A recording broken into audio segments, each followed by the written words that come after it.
Free Upside app and use promo code CODE for a 35 cents per gallon bonus on your bonus. Life's better with American Family Insurance because we know you love working weekends. If it means working on your dream home, both inside and out. And we're here to help protect those dreams so you can enjoy peace of mind. Save up to 40% when you bundle home and auto. American Family Insurance. Get a quote and find an agent at amfam.com. Products not available in every state. Some exclusions apply. American Family Mutual Insurance Company SI and its operating company 6000 American Parkway, Madison, Wisconsin. Do you have a dark curiosity? Heart Starts Pounding, Horrors, Hauntings, and Mysteries is a weekly podcast hosted by me, Kaylin Moore.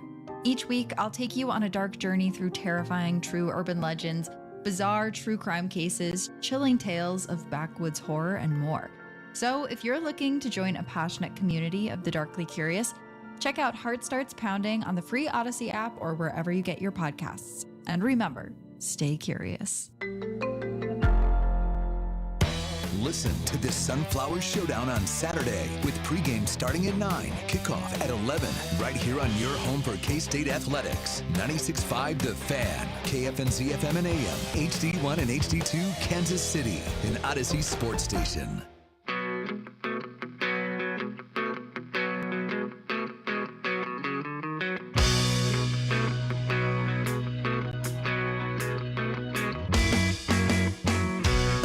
Kind of fun when the news takes the thought process of prep work completely out of the equation. Kind of does your job for you a little bit. We got some breaking news to talk about here on After Hours. 96.5 The Fan, your home for Kansas City sports. Logan Weber alongside Nathan Williams. If you guys stuck around for the end of the drive, you, of course, already heard the news. Rob and I talked about it in the last half hour of the program. But if you're just now joining us, we have official word from Nate Taylor of ESPN. Josh Simmons is expected to return to the Chiefs in the next couple of weeks. So very, very good news out of that situation. This comes on the heels of what Andy Reid told us yesterday at the press conference, that it was a positive situation. More information than we'd ever gotten about what was going on with Josh Simmons and his immediate family. But Nate breaking it down for us just about an hour ago that he is expected to join the team in the next few weeks. He does go on to say in the article that a timeline for his return would make sense. The logical timeline would be during the Chiefs' bye week, coming up in a couple of weeks after next week's game. So the likelihood of Josh being available before next week's game against the Bills is incredibly unlikely. He is absolutely not going to play on Monday. But for the first time, we actually have a timetable for the return of the former first-round pick out of Ohio State, who started the Chiefs' first 4 games of the year at left tackle. It's refreshing. I mean, they usually when a player misses a game for personal reasons, which is common. You know, I just, ever since the Josh Simmons thing started, I've kept a closer eye on other teams' injury reports and seen that. I guess it just happens more often than we feel like it does. But usually when it does, they're out for the week or they're out for the game or whatever it is, then they're back. This one was prolonged, and it was obviously, you know, rather hush-hush from the organization. After a couple of weeks, I think the question was fair that a lot of fans raised, which is, hey, is he going to be back? You know, and so the resolution there, even if we don't have a definitive timetable, obviously no reason to disagree with what Nate has to say in terms of the bye week being the rational return for Josh Simmons. But the resolution is very refreshing, and I'm sure the organization feels the same way. No question. I mean, finally having this thing put to bed a little bit, obviously not to its fullest extent. He's not officially back with the team yet, you know, but it finally, I think, kills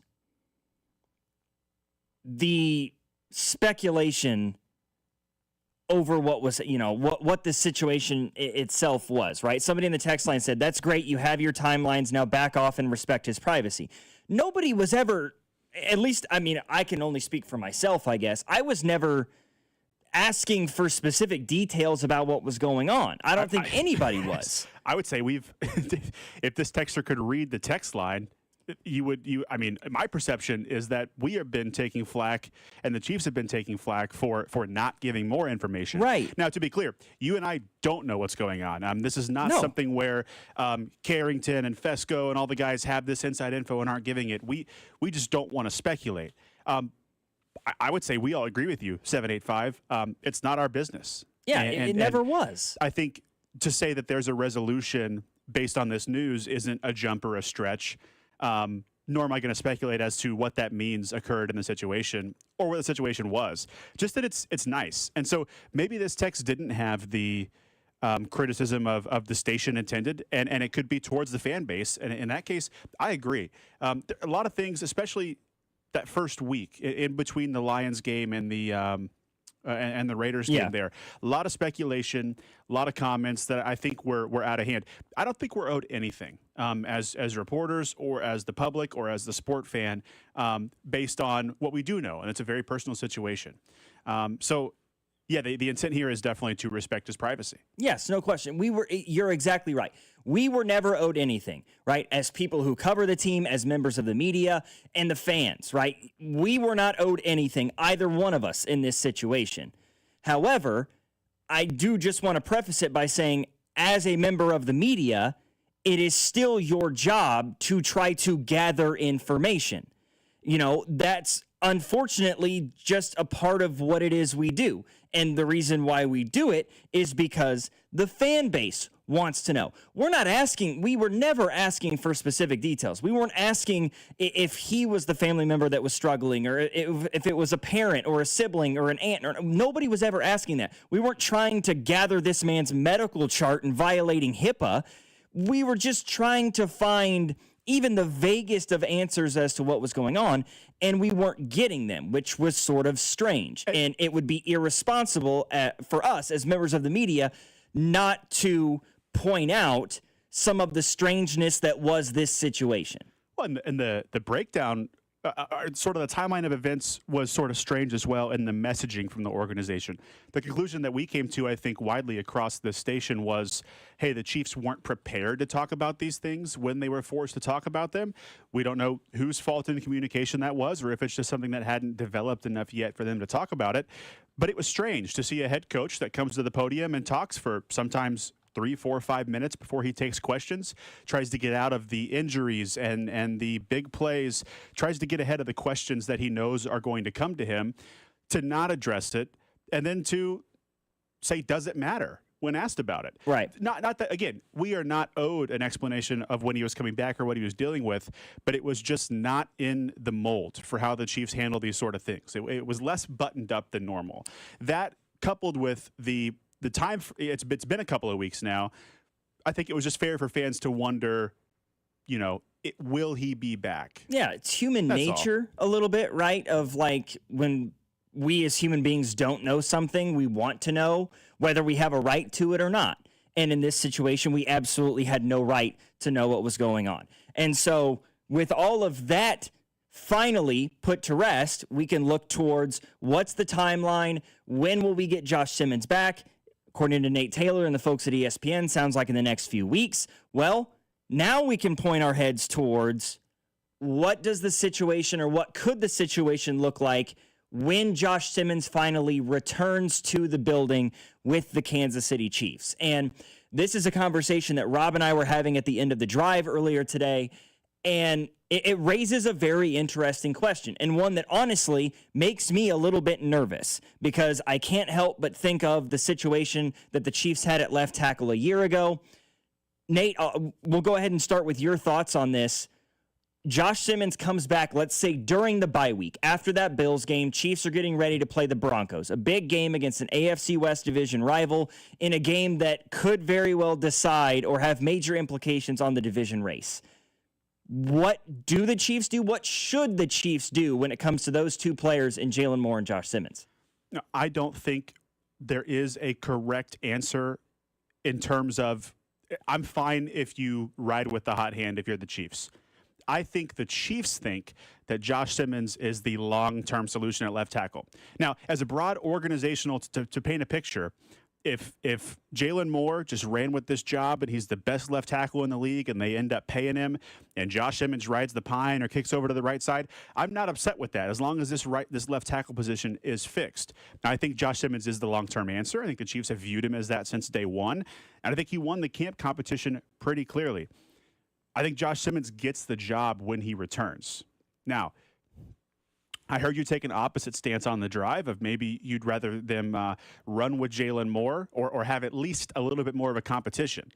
What I don't want is the DJ Humphries, Kingsley Suamataia, Wanye Morris situation where they're switching off every drive, where they're switching off game to game. And so if Josh Simmons comes back, starts, and is maybe a little rusty, or maybe his youth gets exposed a little more. Whereas I would view what happened last year with Kingsley as he's clearly not ready, and this benching is a statement on his future at this position. I would not take that as such for Josh Simmons. Should he come back, be a little rusty, and Jalen Moore take over? At that point, no, I'm fine with Jalen Moore. I think the Chiefs can win the Super Bowl with either of these guys at left tackle. And so I guess then, Logan, I would say, don't be worried. This is a fantastic problem to have. We've got 2 left tackles that we think are capable, whereas last year we had 4 or 5 that we knew were not. I think Josh Simmons starts with the job. I guess I wouldn't be too shocked to see him have to earn it, though. But I think they roll with Josh Simmons. The word I used was continuity, right? Regardless of what happens when Josh Simmons comes back, when you come to a decision, you stick with that. That has to be the decision.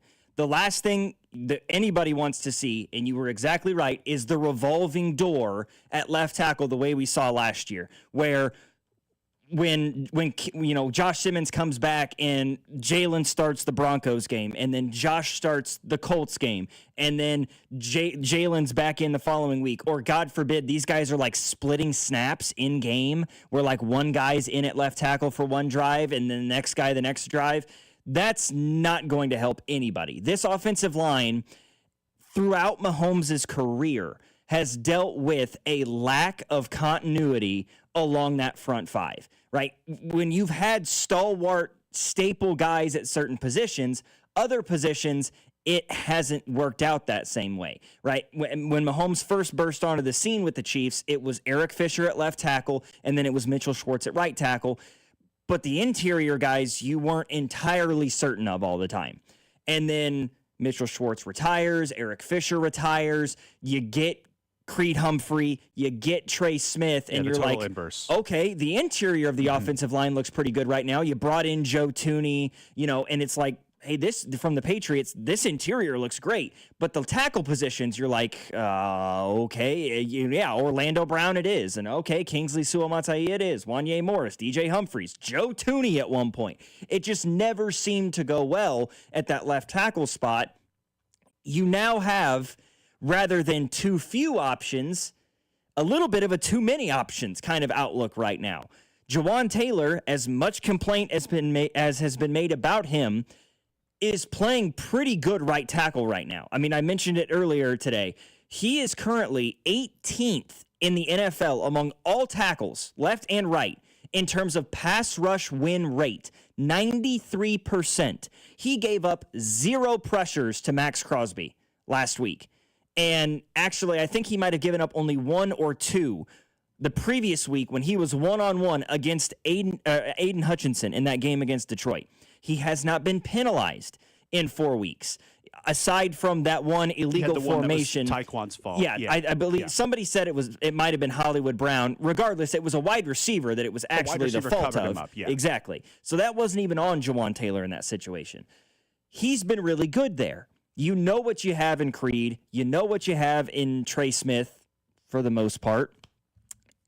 Considering his injury issue right now, which we'll get into a little bit later on, Kingsley Suamataia has gotten better every single week.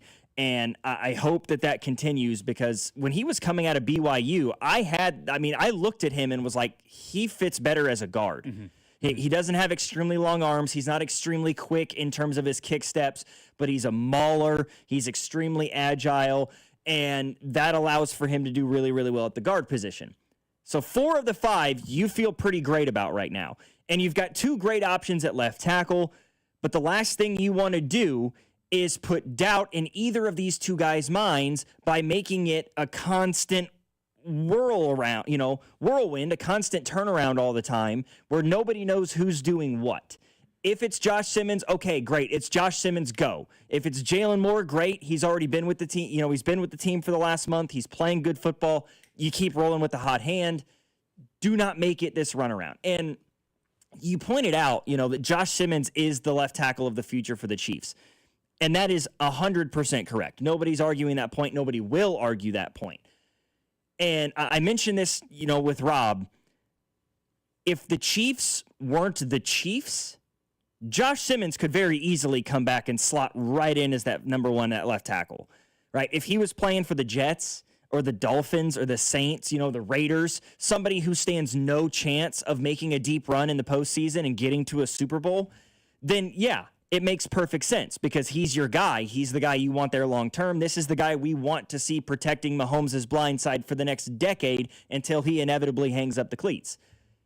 Unfortunately, or fortunately, depending on how you look at it, Josh Simmons plays on the best football team in the National Football League for the past decade.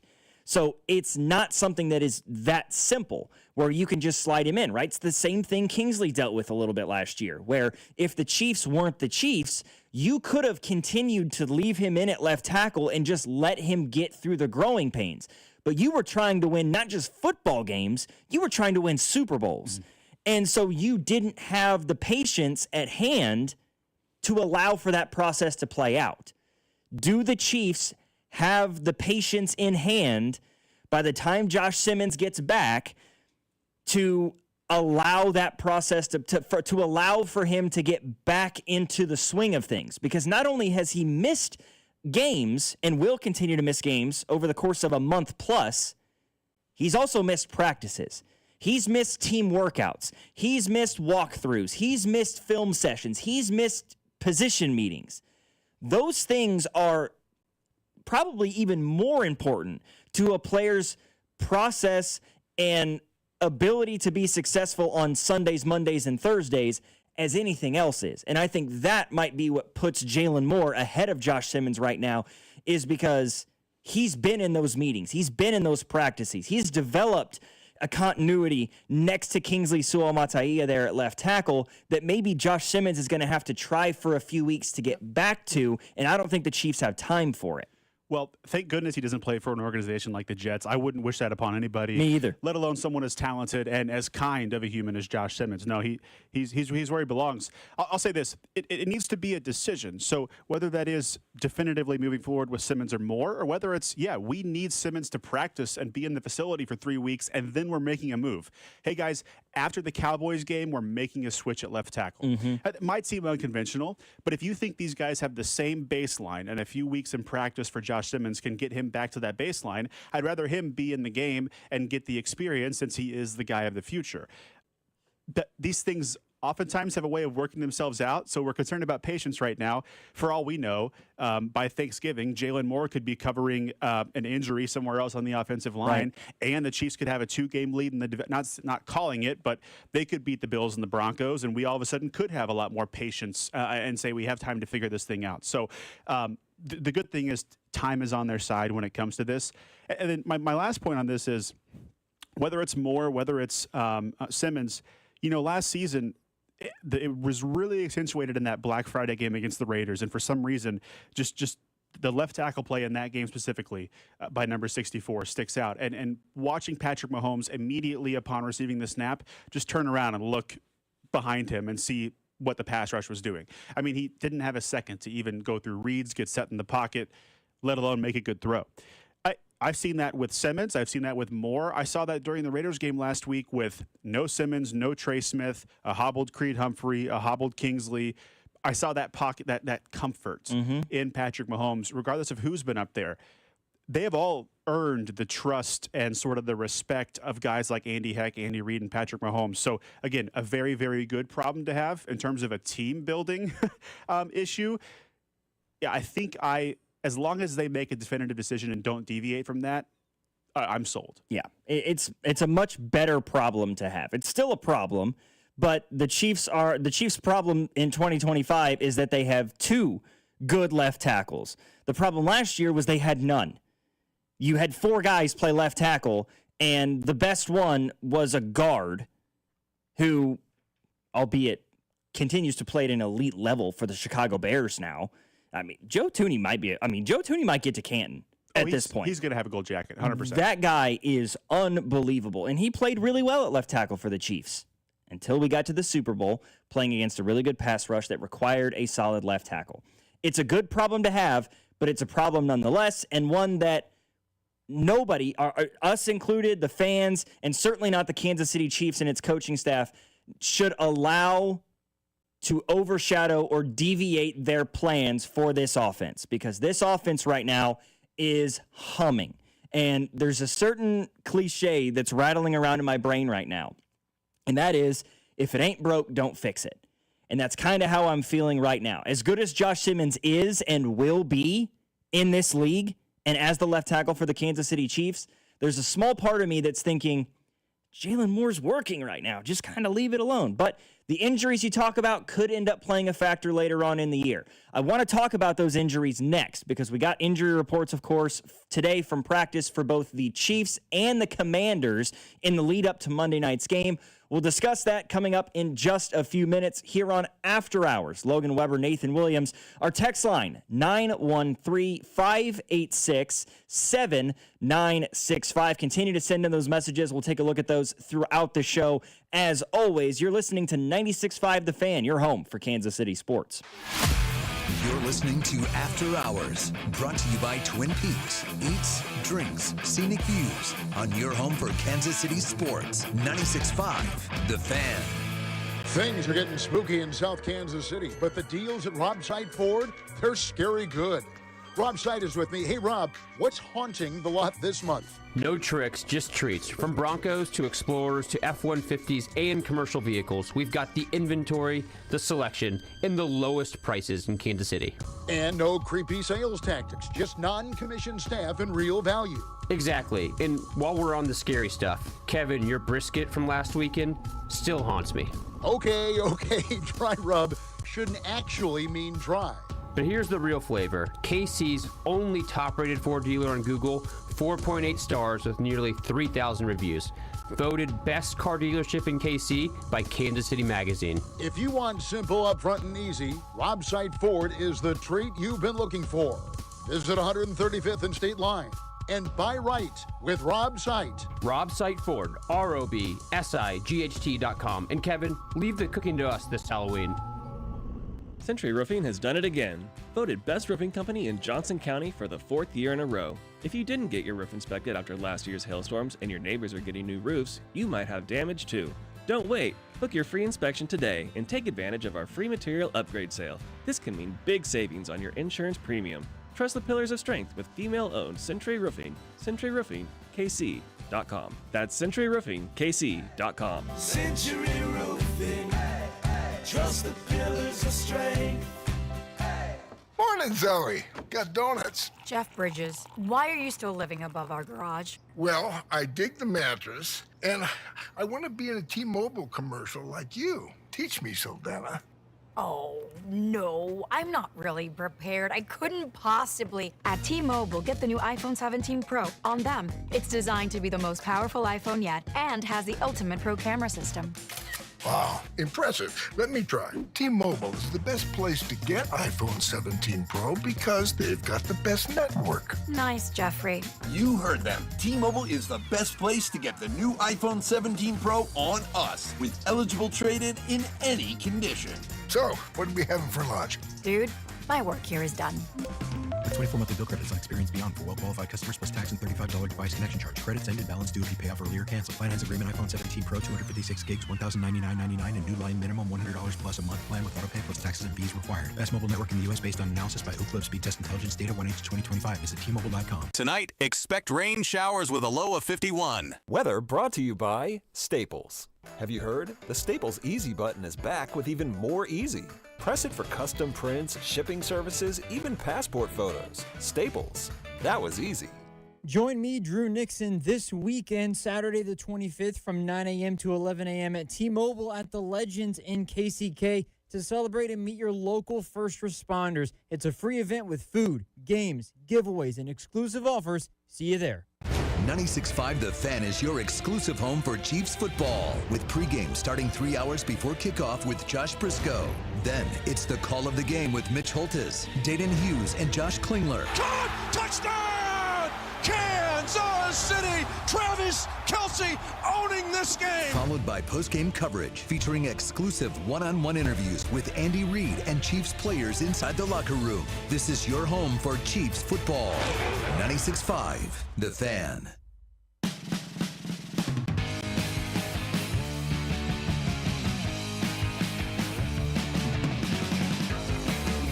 We've got updated injury news for both the Kansas City Chiefs and the Washington Commanders before Monday's game out at Arrowhead Stadium, GEHA Field, Monday Night Football. For the Kansas City Chiefs, only 2 players did not practice today. Number one, of course, being Josh Simmons. The second, Trey Smith, for the second day in a row, has not practiced. That puts tomorrow's practice in very high up on the level of importance for his availability on Monday. I mean, the number of times that you've seen a guy not practice that final day of the week leading up to a game and then play in the subsequent game 2 days later, it doesn't happen often.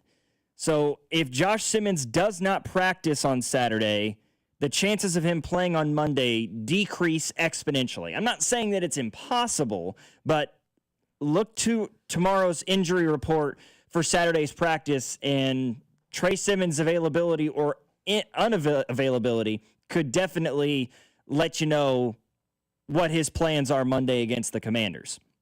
Kareem Hunt, who did not practice yesterday, did practice today. He's still dealing with that ankle and knee injury, but he was limited after not practicing yesterday. We'll see if the Chiefs can work him in as a full participant tomorrow. Other guys on the injury report include Brashard Smith, Xavier Worthy, Jawan Taylor, who's dealing with both a knee and a shoulder issue, 2 separate things going on with him right now. Charles Omenihu with an ankle as well as an abdomen concern. Jerry Tillery with an elbow. Christian Roland Wallace with a hand. And Jalen Watson with a back issue.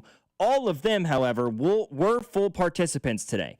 Worthy with the shoulder and the ankle, and Brashard Smith dealing with a toe. The only guy that was limited yesterday of that group was Jalen Watson, but a full participant at practice today leans towards him being available to play on Monday, barring a setback.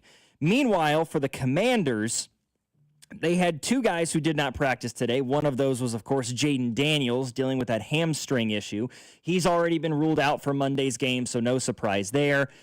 Deron Payne also did not practice today.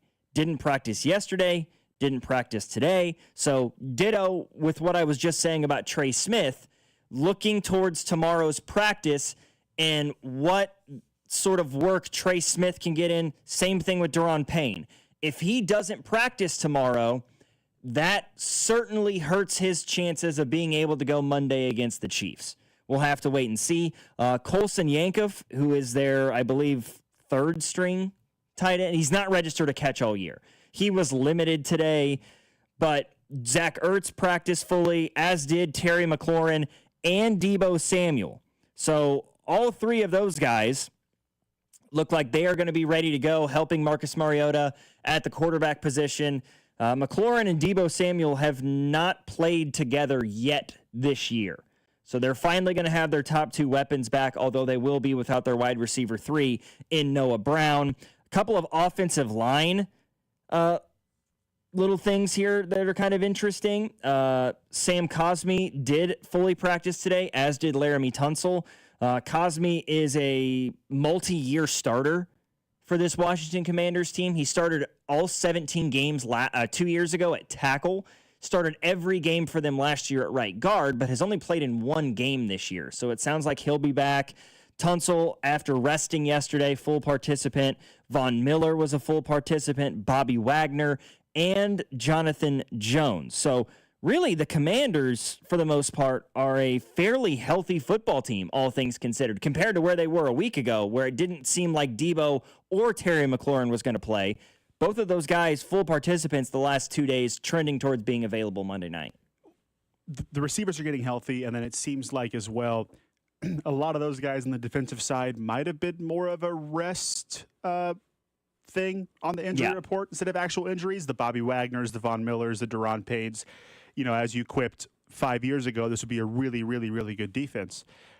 Yeah, it's going to be a healthy team absent their starting quarterback, and so I think the line still makes sense, but this Commanders team has guys. I mean, this team was in the NFC Championship game last year. It's not going to be a drubbing of the sort that we saw last weekend at Arrowhead. Unfortunate for the casual football fan that Jaden Daniels won't be able to suit up. Again, full complement of weapons besides Jaden Daniels. Marcus Mariota's got his Arrowhead moments, so I'm not going to, scoff at him coming in here. But, man, for the Chiefs, like we always say, it's not who you play, it's when you play him. Yeah. And if someone gets to play him without Jaden Daniels, I'm happy that that's us on Monday night. Yeah, I think that this is a game that for the Kansas City Chiefs, yes, I know that Scary Terry and Debo Samuel are going to be back healthy. At least that's what it appears. I still think this Commanders team, this Commanders offense, you slow down Ja'Cory Krosky-Merritt and dare Marcus Mariota to beat you. If he does, that sucks. But I think that that's incredibly unlikely. Even with your top two receiving targets healthy and available, Zach Ertz is going to be able to go, obviously, as their number one tight end who's really revitalized his career. This feels like a game the Chiefs should take care of business in, right? I'm not saying this is going to be 31-0 the way that the Raiders game was. Not by any stretch of the imagination. But do what you did against the Lions 2 weeks ago, right? A 30-17 comfortable game where it never felt like it felt like the Chiefs were in control from beginning to end, and put this thing to bed. Now, if you can blow them out, fantastic. Allow Mahomes and company, the guys, to rest in the fourth quarter, get them, a little bit less wear and tear on the body before you have to go to Orchard Park and play the Bills next week. The more the merrier in that situation. Do I think that that's going to happen? No, probably not. You don't think Gardner Minshew will be in the third quarter Monday night? I would be absolutely thrilled if that was the case. But I think the Commanders are a little bit better football team than the Las Vegas Raiders. And by a little bit, I mean a lot. I think the flow of the game against the Lions is pretty on par with what I expect Monday night. I think that's a good call out by you. Now, I don't think you're going to have the fear, quote unquote, of that offense moving the ball like you do with the Lions. With that Lions team, you look at the 17 points and you think, okay, and I'm not saying they should have won because the Chiefs took off, they let off the throttle late in that game as well. But when you look at the Lions 17 points, you think, okay, they got way too cute on the 1 yard line in the first quarter. And then also a guy who is a top 5 to top 8 wide receiver in football drops an easy slant for a 4th and short conversion. That doesn't automatically translate to 7 points, but maybe between the two drives, they left 10 to 14 points on the board. So a 30-17 game in which we're not sitting here going, oh, man, the Commanders could have had them, feels about right. Yeah, a 30-17 game that included the Chiefs going up at one point like 21-10 late in the third quarter, and you're like, okay, this one's pretty well been put to bed at this point. Chiefs go down, kick a field goal, and then there's a touchdown late, and unfortunately that would mean 30 would get you a Harrison Butker miss extra point in there somewhere, which you have to hope against. But nature of the beast. The front seven for this Chiefs team is going to be a major factor in this football game. Slowing down Ja'Cory Krosky-Merritt, as well as getting to the quarterback. It's something that they've struggled with all year. They are averaging just over 2 sacks a game so far this year, 15 sacks as a defense through the first 7 games of the year. Karlaftis with 3.5, Aminahu and Chris Jones with 2 apiece. Drew Tranquil has 2 sacks. And then after that, it gets a little bit sparse. I mean, Jalen Watson has a sack for this Chiefs team. Jerry Tillery, Omar Norman-Lott, who they've now lost for the year. And then a half a sack for Leo Chenal. the Washington Commanders have been sacked 18 times in 7 games. They are giving up nearly 3 sacks a game. Get to the quarterback, make life hard on Marcus Mariota, don't give him time in the pocket to throw, and in slowing down Ja'Cory Krosky-Merritt and making life difficult on Mariota, that's going to lead to a very, very successful day and could very well turn itself into some Marcus Mariota turnovers, whether those be forced fumbles or interceptions, because he is highly susceptible to those two things throughout his career. I said the same things about Geno Smith before last Sunday's game. They were 3 sacks a game, almost 2 interceptions a game for Geno. But their game plan was, hey, Geno, get the ball into the flat immediately, would you please? And the Chiefs didn't really have a chance to pin their ears back and get after him because the sack totals were not big on Sunday afternoon at Arrowhead. No, Geno Smith pretty clearly was they were in the check down offense. Mm-hmm. Hey, he's getting hit too much. He's gonna make throws that are not wise, and the secondary tackled well for the Chiefs. That's what they do. I mean, this is one of the best tackling secondaries in football. So just throwing the ball in the flat and trying to have an extension of the running game is not going to be a recipe for success in this football game, even though you do have 2 very poignant weapons with Debo and Terry McLaurin. Not that I trust Marcus Mariota a lot more than Geno Smith, but with the weapons, with the health of the offensive line, even relative to the Raiders, who are without Miller, their left tackle for a period now, I do think the Commanders have more ammo there, and we're not going to see the same sort of game plan. So, it's time for the pass rush to step up. Gotta have it. Gotta have it. Even though they are a little bit shorthanded there, have been all year, and now even more so with the loss of Omar Norman Lott for the year. And that brings up what I want to talk about next, and that is trade rumors, trade deadlines. And right now, it seems like the entire New York Jets roster is being shopped a little bit right now. And I want to talk about it a little bit because I find it kind of fascinating. After hours here on 96.5 The Fan, Logan Weber alongside Nathan Williams, your home for Kansas City sports. You're listening to After Hours, brought to you by Twin Peaks. Eats, drinks, scenic views on your home for Kansas City sports. 96.5 The Fan. Engines rumble, tires smoke, and the barbecue's fired up with Boost and Barbecue. This Friday and Saturday at Flying H Drag Strip in Odessa. See the fastest street cars in the world battle it out on the strip, plus burnouts, a huge barbecue competition, car show, and kids zone. Kids 12 and under get in free. Then Saturday night, country star Chris Jansen takes the stage live. It's 2 full days of racing, music, and mouth-watering fun you won't want to miss. Get your tickets now at boostandbarbecue.com. My perfect day has sand, salt water, and friends. But my moderate to severe plaque psoriasis can take me out of the moment. Now I'm all in with clearer skin thanks to Skyrizi. Risankizumab Riza, a prescription-only 150 milligram injection for adults who are candidates for systemic or phototherapy. With Skyrizi, most people saw 90% clearer skin, and many were even 100% plaque-free at 4 months. Skyrizi is just 4 doses a year after 2 starter doses. Don't use if allergic to Skyrizi. Serious allergic reactions, increased infections, or lower ability to fight them may occur. Before treatment, get checked for infections and tuberculosis. Tell your doctor about any flu-like symptoms or vaccines. Thanks to Skyrizi, there's nothing on my skin, and that means everything. Ask your doctor about Skyrizi, the #1 dermatologist-prescribed biologic in psoriasis. Visit Skyrizi.com or call 1-866-SKYRIZI to learn more.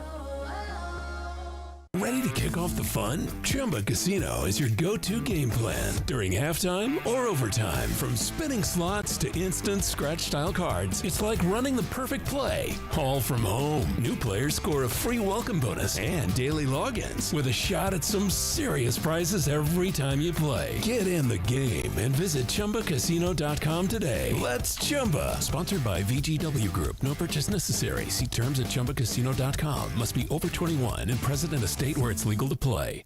Hey, I'm Mike Slater. My dad passed away at the age of 63. It's out of nowhere. Had a stroke. Super hard, obviously, for the whole family, but my dad had life insurance. This is why I have life insurance for my family, for my wife and 4 kids. And the best place to get life insurance is ethos.com because you can do it in 10 minutes. And there's no medical exam and no blood test, just a few health questions. Get life insurance in 10 minutes so your family is protected. Ethos, ETHOS, ethos.com/play. Join me, Drew Nixon, this weekend, Saturday the 25th from 9 a.m. to 11 a.m. at T-Mobile at the Legends in KCK to celebrate and meet your local first responders. It's a free event with food, games, giveaways, and exclusive offers. See you there.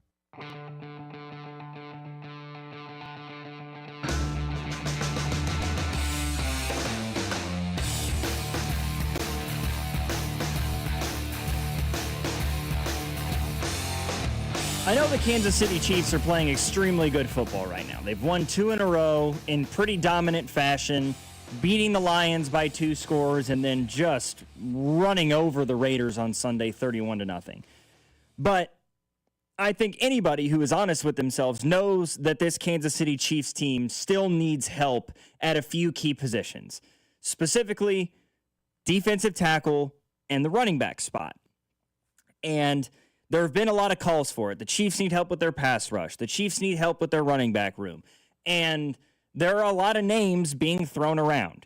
Well, yesterday, maybe not yesterday, a few days ago, interesting tweet came flying in via Connor Hughes, who's an insider for the New York Jets, and said, that he reported on the trade values or the reported trade values of a few different guys on the New York Jets roster right now. He has Quinnen Williams as a second-round pick value. Jermaine Johnson, a third-rounder. Will McDonald, a third-rounder, could be a second-rounder. Breece Hall is a fifth-rounder, and MC2 and Quincy Williams are day 3 picks. He also noted that the Jets are making outgoing calls regarding Jermaine Johnson. So not only in a lot of situations, GMs are waiting for calls on specific players. Sounds like they are shopping Jermaine Johnson for themselves a little bit. And I, saw a lot of things come out of this. Firstly, Breece Hall is a 5th-round pick. That's Chiefs take that all day, in my opinion. But it was fun. I saw people talking about, well, could the Chiefs do this and this in exchange for, these players? Quinnen Williams as a second-round pick, in my view, is justifiable for the Kansas City Chiefs. The problem is Quinnen Williams is due a lot of money. Would I love to see it? Absolutely, I would. But this man is in year 2 of a $96 million contract. That's way too much for the Chiefs to take on. Way too much. I mean, this year his cap hit is $21.5 million. Next year, it's over $26.5 million. He has a out. There is an out in his contract after 2027, prior to his age 30 season. But if the Chiefs were to somehow trade for him and hold on to him for the 2027 season, $30.4 million. No way. Sorry. There's just no way. Would Quinnen Williams take this Chiefs team to another level?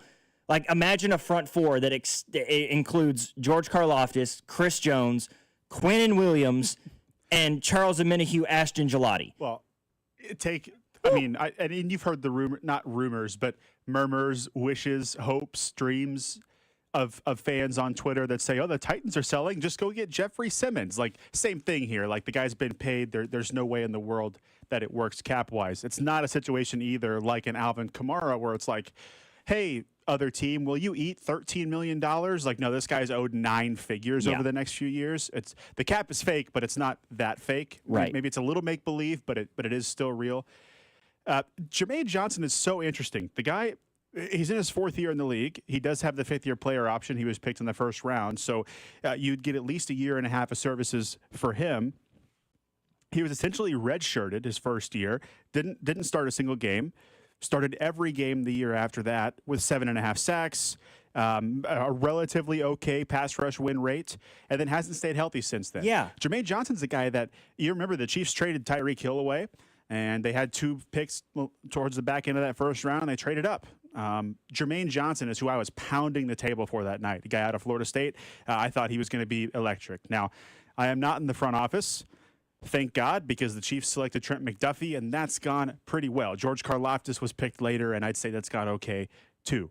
Jermaine Johnson is a guy I wanted just based on talent alone as a prospect. I'd be intrigued about a move like that. And then I'm with you about the price point on Breece Hall. He probably gets more than that, but at the value of a fifth or so, I think I'm in. Yeah, I would say. I mean, in a couple of things. I would be fine sending a fourth for Breece Hall. This Chiefs team has 2 fourth-round picks as it stands right now because of the trade for the Joe Thuney trade to the Chicago Bears. I would be okay. I wouldn't be thrilled. I would try to hammer the 5th-round pick as much as you can, but I would be able to stomach trading a 4th-round pick for Breece Hall. Jermaine Johnson for a 3rd-round pick, in my opinion, is blasphemous. Yeah, no way. I would be intrigued to see what, if any, was the solution on the defensive line before evaluating trading a fourth for Breece Hall. Agreed. I would rather them use an asset like that on the defensive line. Now, if you can get Breece Hall and the Chiefs, I am not so sold on Brashard Smith, Pacheco, and Kareem Hunt that this team does not need a running back. It's just flip-flopped in terms of importance. And maybe it has to do with Rice and Worthy coming back and the passing game opening up, but I am just so much less concerned about the running back spot than I was a few weeks ago. That said, Breece Hall is really good, and he caught a lot of attention in especially the fantasy world his first couple of years in the league. Obviously a good prospect out of Iowa State. Wasn't he at Iowa State? Yes. Yeah, okay. And he's sort of been forgotten about these last couple of years in New York. The guy's still really productive. So, I mean, I'm down to add him all day long, but if it's just Breece Hall and then going to get Colin Saunders off a practice squad, maybe I'm not satisfied. I would agree. There's a guy that hasn't been talked about. And this would be a flyer the Chiefs would take. No question. It would be a controversial move. There would have to be a lot of promises made on this player's end to not have locker room or off the field issues the way that he's had at points in his career. Yep. Christian Wilkins is just sitting on the couch right now. Yeah. He's not quite 30 years old. He would, at this point in the year, he'd be a fairly cheap. He'd probably sign for the vet minimum right now, and has had legitimate, sustained success in the league. He's a very good player. Yeah, very good player. Even when he wasn't generating massive sack numbers, he did actually. His last year in 2023 with the Miami Dolphins, he had 9 sacks, but he had back-to-back double-digit tackle for loss seasons in 2021, 2022, and 2023. Last year, with the Raiders, he only played in 5 games. He had 2 sacks, 2 TFLs, 17 total tackles before all the weird stuff started to happen. He had 6 quarterback hits in 5 games. Yeah. If you're not looking for a guy to have double-digit sacks, especially when you sign him halfway through the year. Take a flyer on Christian Wilkins. But again, that's a scary situation because he does have the teammate issues and all the reported things about him. But I think that could be a very, very intriguing option. 6'4", 310. He can play inside. He can play outside. Why not make a run at Christian Wilkins? Yeah, I'm going to get ahead of that one. Say I'm not concerned about the issues at all off the field. And let me be clear. If what happened, it's very weird. If he is in the Chiefs' locker room in a couple of weeks, I'm not concerned about those things. The Chiefs will have done their due diligence in both the personal aspect and then also, is there something going on with HR in the NFL that we don't know about with Christian Wilkins? Why has nobody touched him yet? I would imagine those things are clear and the Chiefs feel good about that. And B, the Chiefs' locker room, we all say we hope they can handle it. They can handle and a guy like Christian Wilkins with some baggage. They just can't. It is a matter of if they want to or not. So if he is here, I'm confident that they believe that it's not going to be an issue. And if your solution to the trade deadline is adding Christian Wilkins and then throwing a 4th out there for Breece Hall and getting a 7th back, I'm thrilled. Yeah. I'm thrilled because I'm taking that Christian Wilkins addition as we believe he can be the player that he was before this stuff started happening, before the injuries. Yeah, we'll continue this conversation here on the other side of the break. I see somebody in the text line mentioning Jalen Phillips with the Miami Dolphins. We've mentioned Jermaine Johnson, Will McDonald.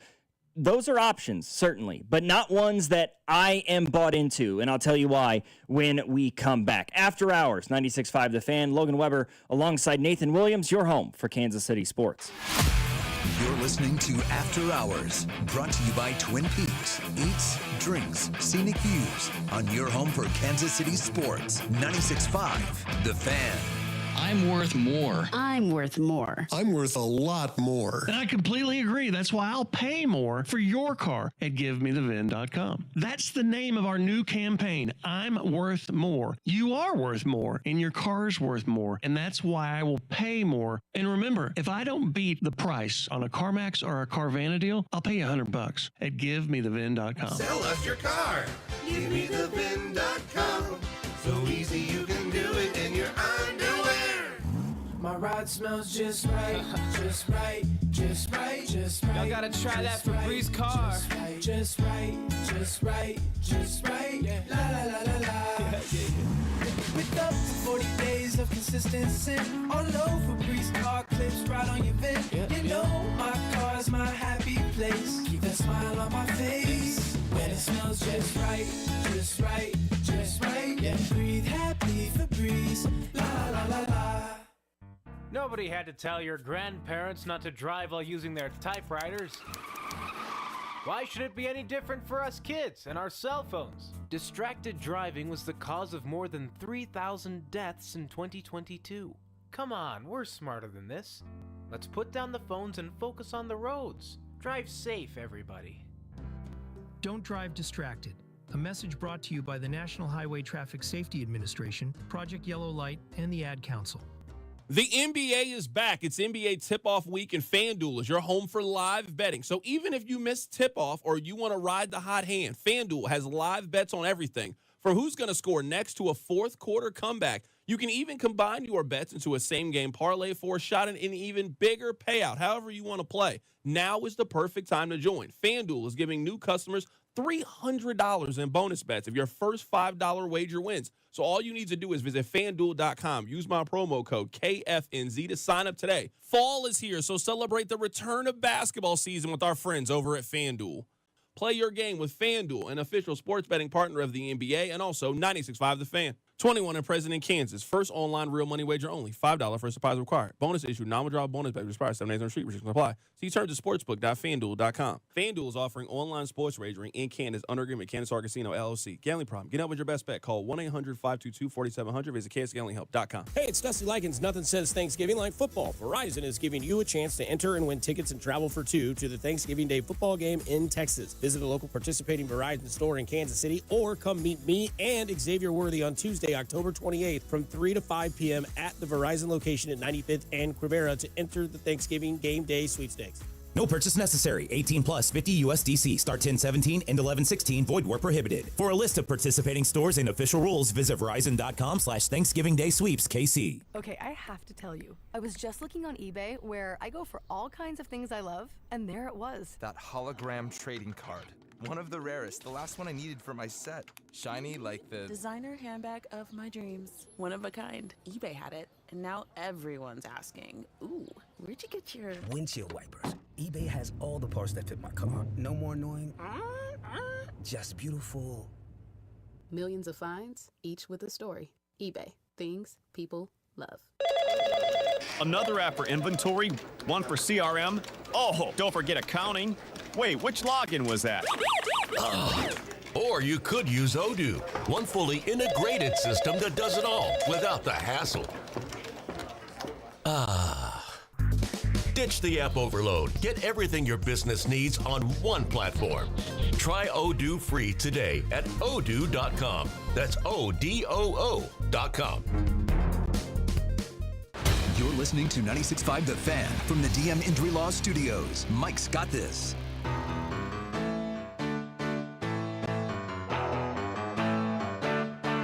After Hours here on 96.5 The Fan. Logan Weber, Nathan Williams. Our text line, 913-586-7965. We're talking about some trade options for the Kansas City Chiefs, maybe even not trade options. We were talking at length there about Christian Wilkins and maybe taking a flyer on him right now. He's currently a free agent. Chiefs could try to bring him in to help shore up some of this defensive line trouble.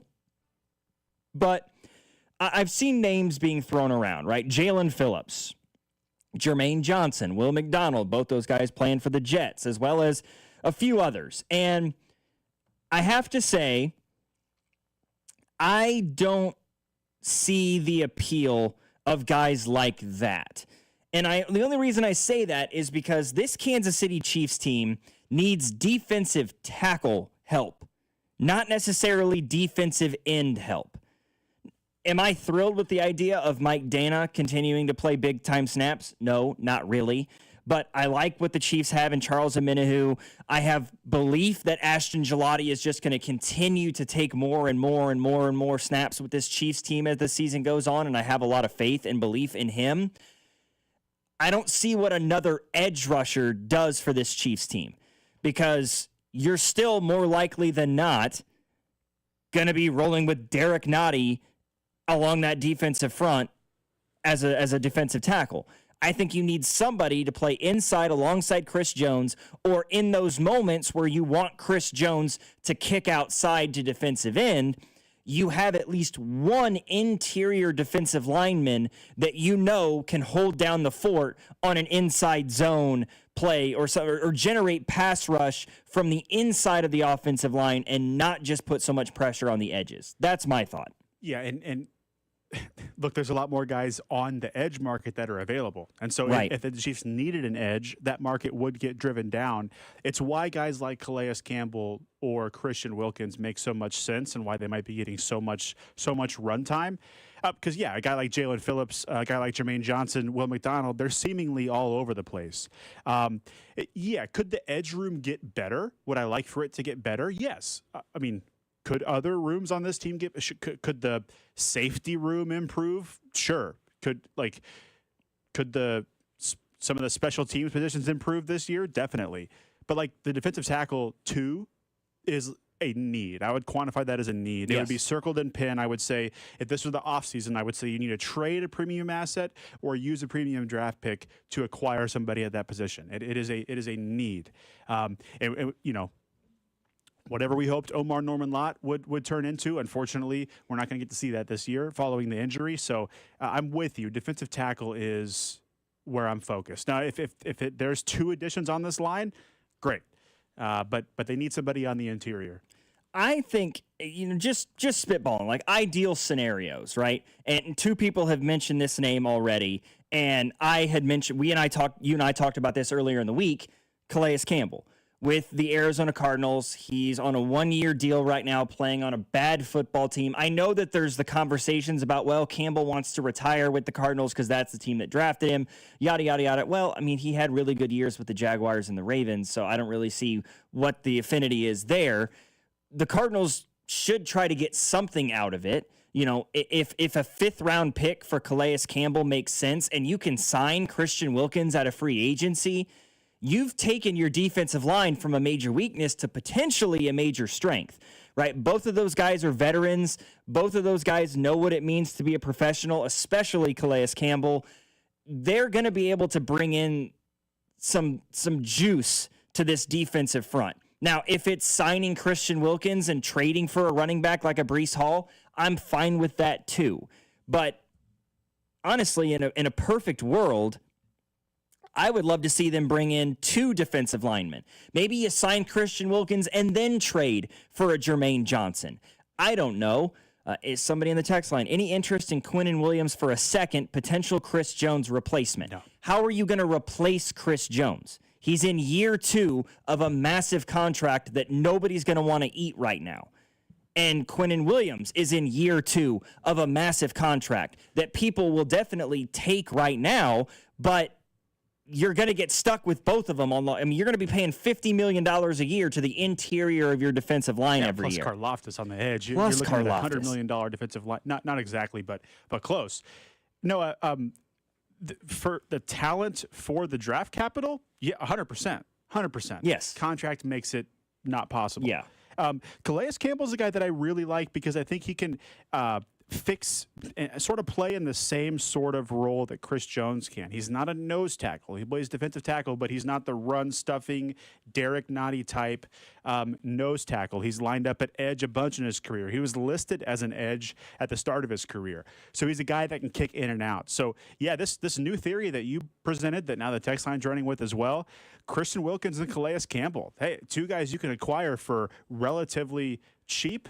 That would be, I think, a dream scenario for how the next few weeks were to play out. Both of those guys are fairly cheap options, right? And they're season rentals, more or less, right? Calais Campbell is a guy that is so veteran at this point in his career.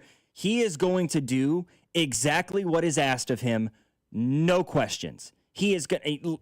What do you want me to do, coach? I'll do it, right? A guy that's been in this league for so long. He's done everything that a player is supposed to do. This guy's got a real shot at Canton.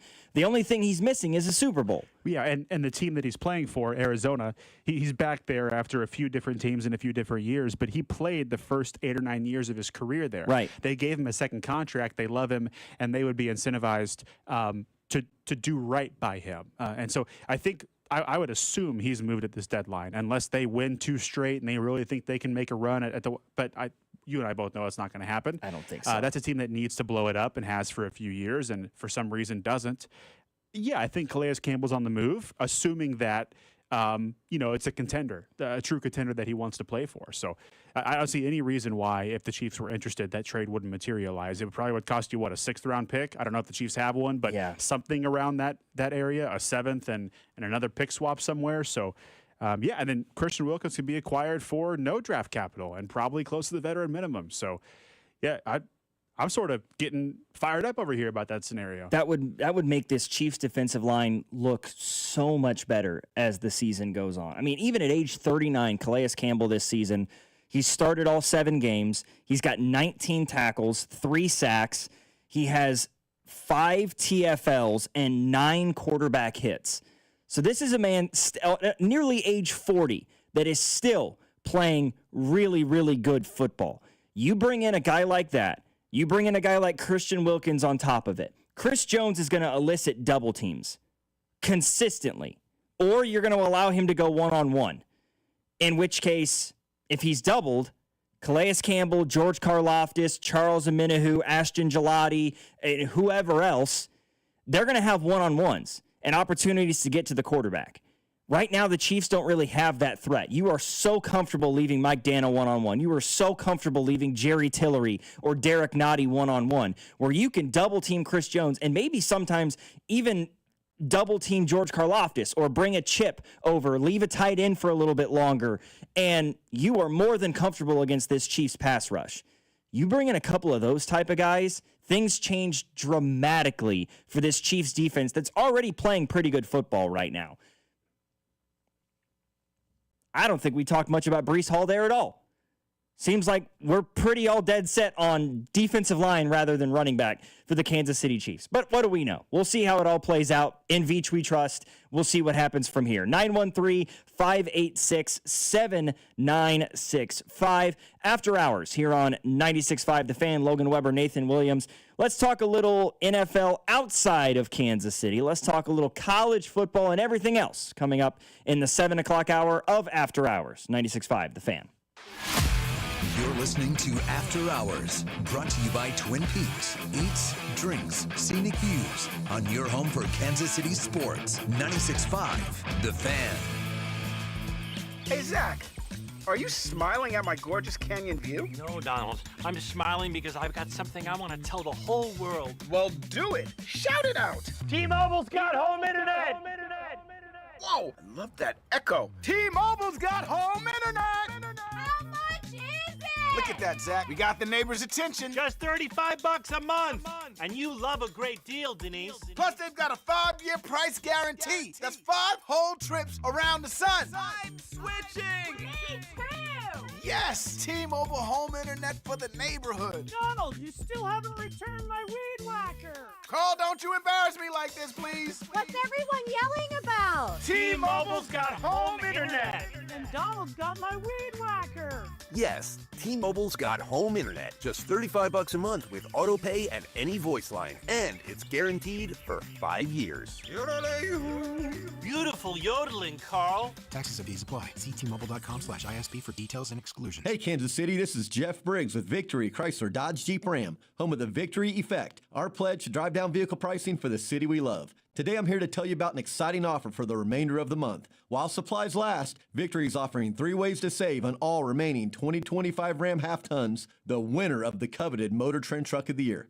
Here's how it works. You get to pick from 3 great offers like $5,000 off and 0% for 72 months on all remaining 2025 Ram 1500s, or $11,000 off and 3.9% for 72 months, or an astonishing $16,000 off with standard financing. Folks, it's no secret, it's been the same for years. The best time to buy a new pickup truck is during the model year-end closeout. Business owners, come see us today and ask about additional year-end savings from Ram exclusively for you. Supplies are dwindling fast, so hurry in and take advantage of this offer. Visit us at Kansas City's only automotive outlet mall, the Legends Auto Plaza, on the southeast corner of 435 and Parallel, just east of Nebraska Furniture Mart, or online at victorymotorskc.com, where our first price is better than their last. Ready to kick off the fun? Chumba Casino is your go-to game plan during halftime or overtime. From spinning slots to instant scratch-style cards, it's like running the perfect play, all from home. New players score a free welcome bonus and daily logins with a shot at some serious prizes every time you play. Get in the game and visit ChumbaCasino.com today. Let's Chumba. Sponsored by VGW Group. No purchase necessary. See terms at ChumbaCasino.com. Must be over 21 and present in a state where it's legal to play.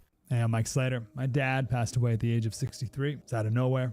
Had a stroke. Super hard, obviously, for the whole family, but my dad had life insurance. This is why I have life insurance for my family, for my wife and 4 kids. And the best place to get life insurance is ethos.com, because you can do it in 10 minutes. And there's no medical exam and no blood test, just a few health questions. Get life insurance in 10 minutes so your family is protected. Ethos, ETHOS, ethos.com/play. Join me, Drew Nixon, this weekend, Saturday the 25th from 9 a.m. to 11 a.m. at T-Mobile at the Legends in KCK to celebrate and meet your local first responders. It's a free event with food, games, giveaways, and exclusive offers. See you there. This is your home for Chiefs football. 96.5 The Fan, KFNC FM and AM HD1 and HD2 Kansas City, an Odyssey Sports Station.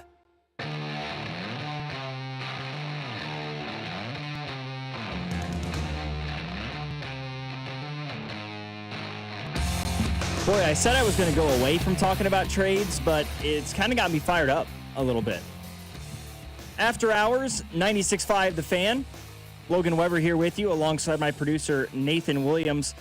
We're only going to be here until 8 o'clock tonight. We've got K-State basketball broadcasting this evening, an exhibition game, but it's an exhibition against Mizzou. So we are going to be bringing that to you guys starting at 8 o'clock tonight. 913-586-7965 is our number. And I had this thought during the break, talking about all these guys the Chiefs could potentially bring in, and, you know, guys like Christian Wilkins and Calais Campbell, you know, those are guys that are one-year rentals, and you let them go. You don't have to sign them long-term. People are bringing up Quinnen Williams as a possible trade target, and it's like, yeah, in a dream world where money didn't exist, fantastic. But money does exist, and he is making a lot of it. It just doesn't make sense for the Chiefs. I also want Trent Williams and Derek Stingley. And, right, exactly. Yeah, those things would be great. But it really brings to the fore what the Chiefs are going to have to do this offseason. And I'm not trying to look too far ahead, but when we're talking about trading for guys, you know, some of it is a factor, right? Like Breece Hall is on the last year of his rookie deal. He's going to be due for a new contract at the end of the season.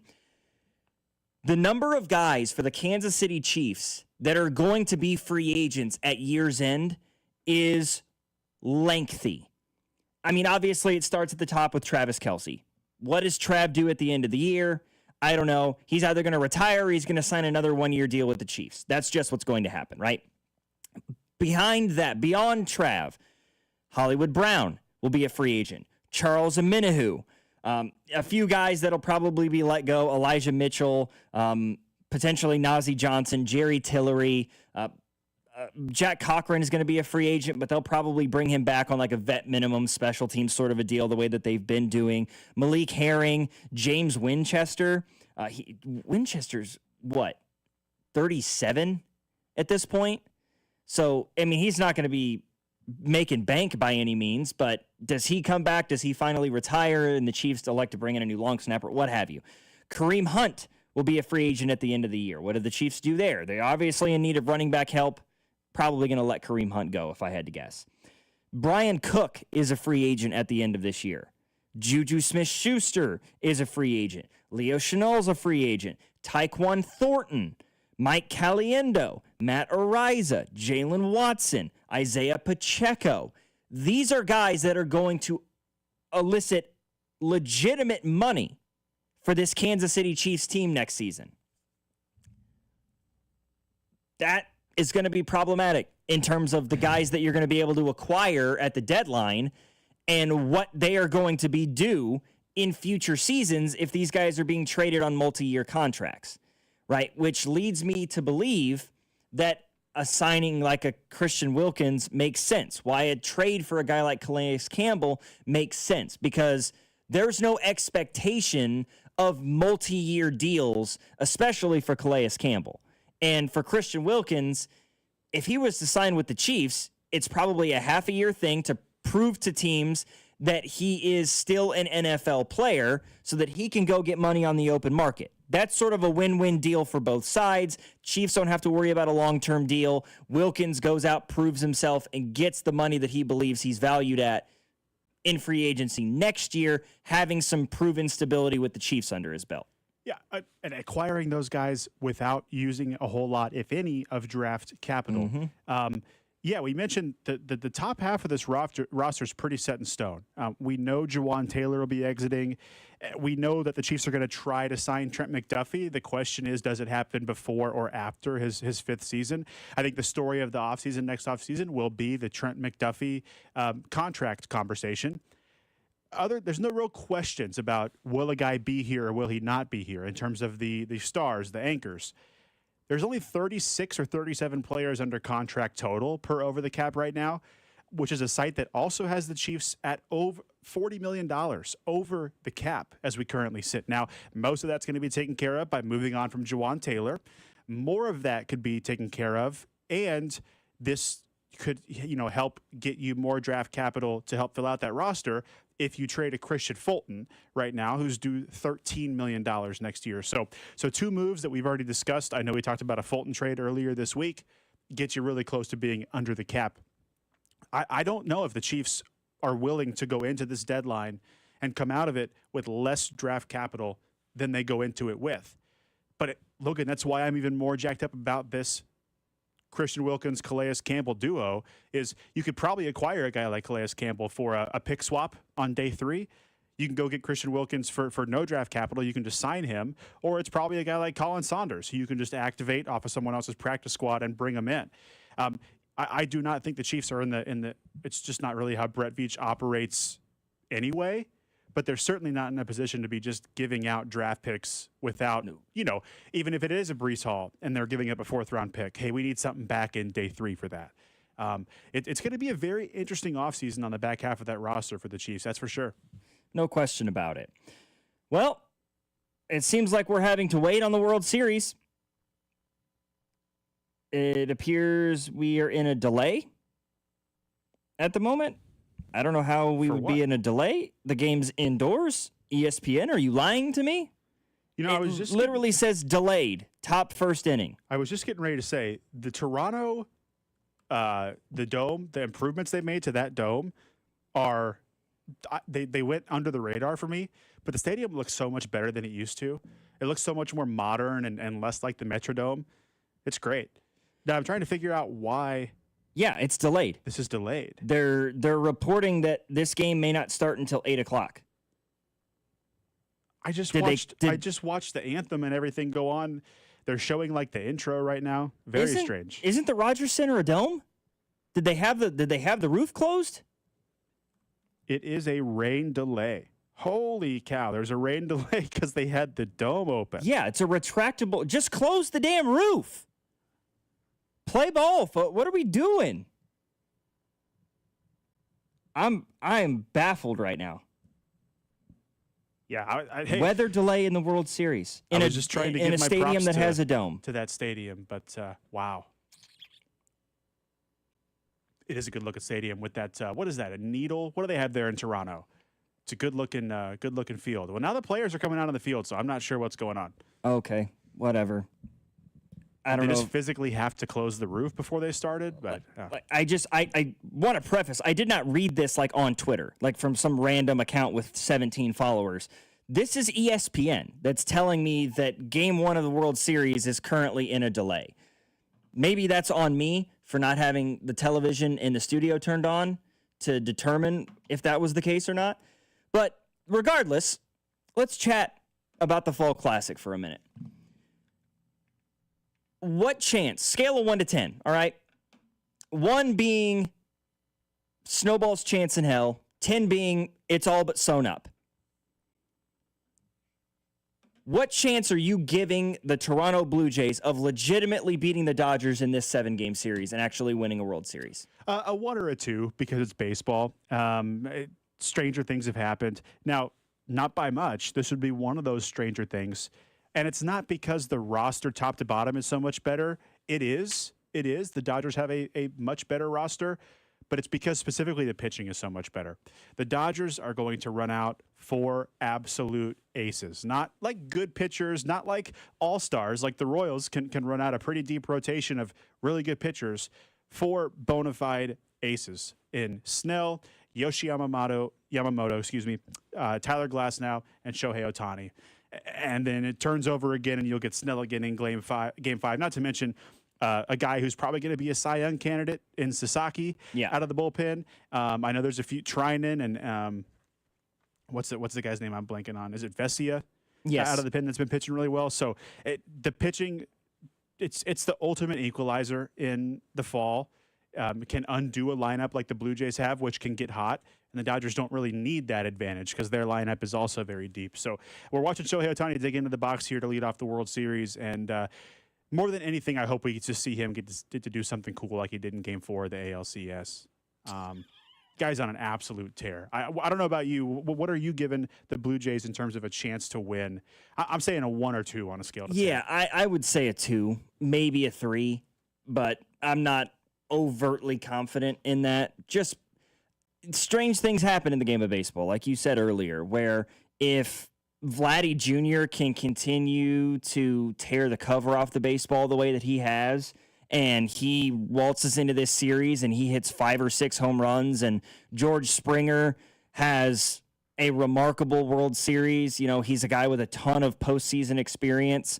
He's the guy that the Blue Jays really need to look at in this series because he's the only guy really on this roster that's been there, done that at this point.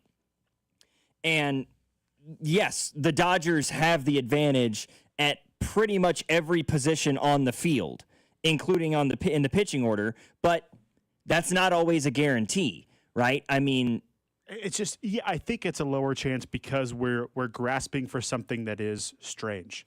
Like, I mean, no disrespect, but the pitching matchup tonight is Trey Yesavage against Blake Snell. You know what I'm saying?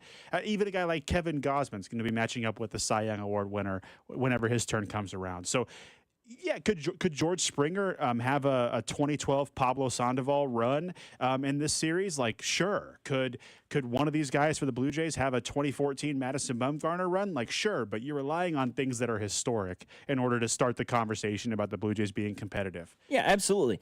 The thing that I point out, you know, when it comes to either pitching is no guarantee, right? Blake Snell, Tyler Glasnow, these guys are elite starting pitchers. Nobody's questioning that. None of them have been in this moment before.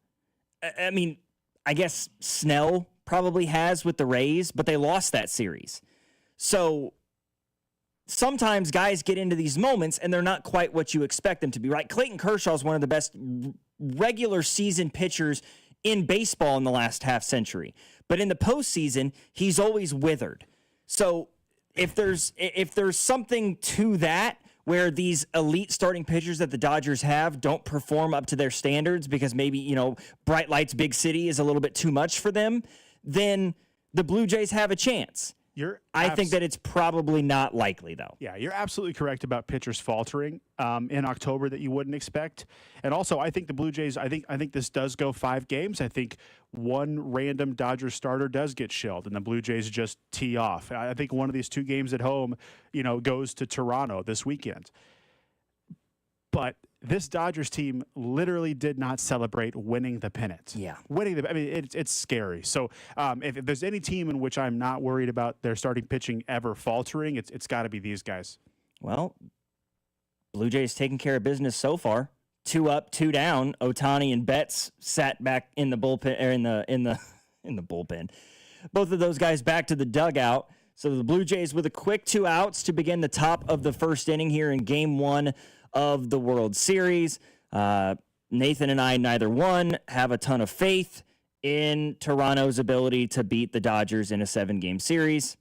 Stranger things have happened, I guess, but not many would be stranger than watching the Blue Jays win this series against LA. If the Blue Jays win the World Series and then in 5 years you were to say stranger things have happened, you'd be talking about the Blue Jays beating the Dodgers in the 2025 World Series.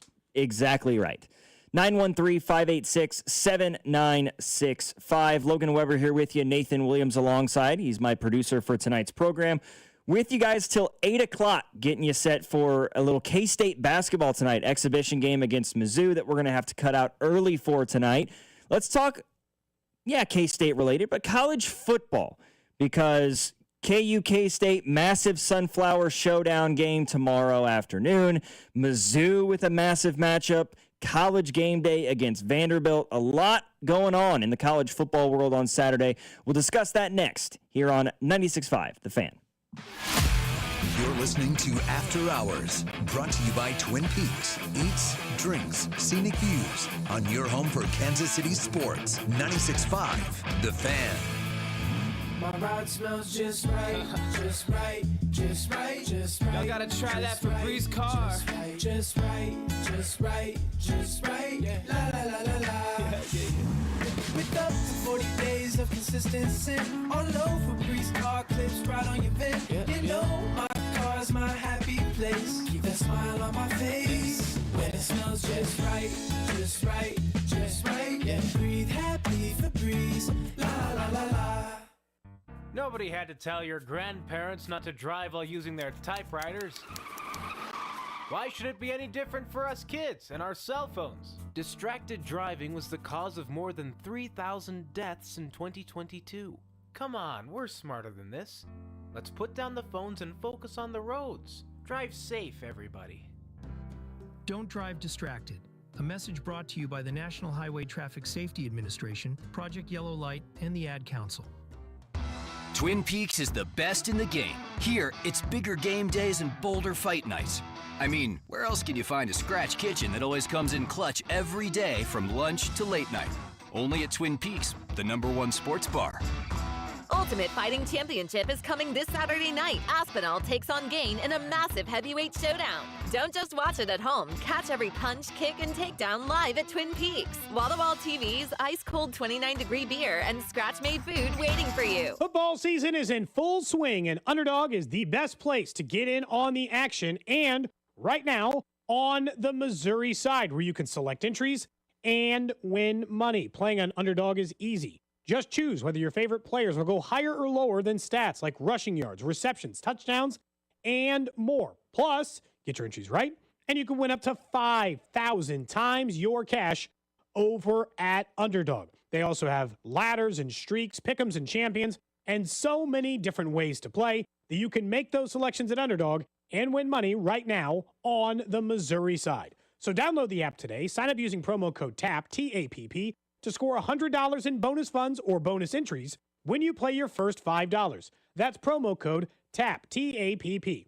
Underdog, make plays, win money. Must be 18 plus and present in Missouri. Terms apply. See assets at underdogfantasy.com/web/playing-terms_DFS_HTML for details. Concern with your play. Call 1-800-GAMBLER. Visit www.ncpgambling.org. Another summer is ended, and you may have noticed that your energy is lower, your workouts aren't as productive, perhaps you aren't sleeping as well and feel foggy all the time. Maybe even your sex drive is off. This is Jeff for Heartland Men's Health, and if you're experiencing some or all of these symptoms, it's likely you have low testosterone. And if that's what's going on with you, don't wait.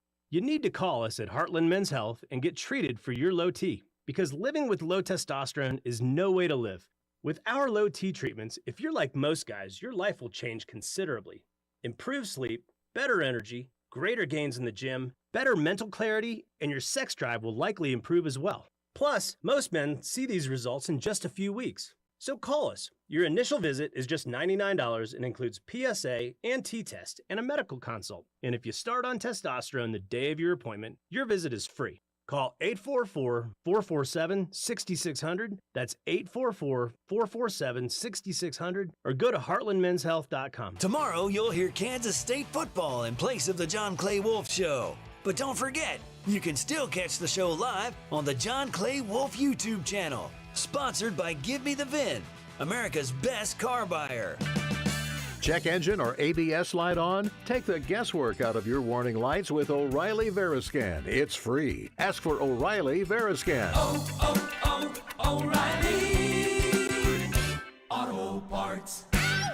He's back. The Chiefs come on a flip pass to Rice, near side, touchdown! Kansas City! They load the right side up again. A single, the near side, caught Rice! Touchdown! Kansas City! Rashee Rice, his second touchdown! Monday Night Football at Arrowhead. Chiefs and Commanders. With pregame starting at 4. Kickoff at 7:15 right here on your home for Chiefs football.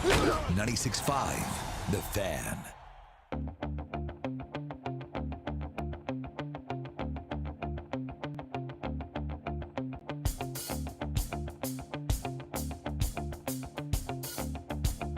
Could tomorrow be the day?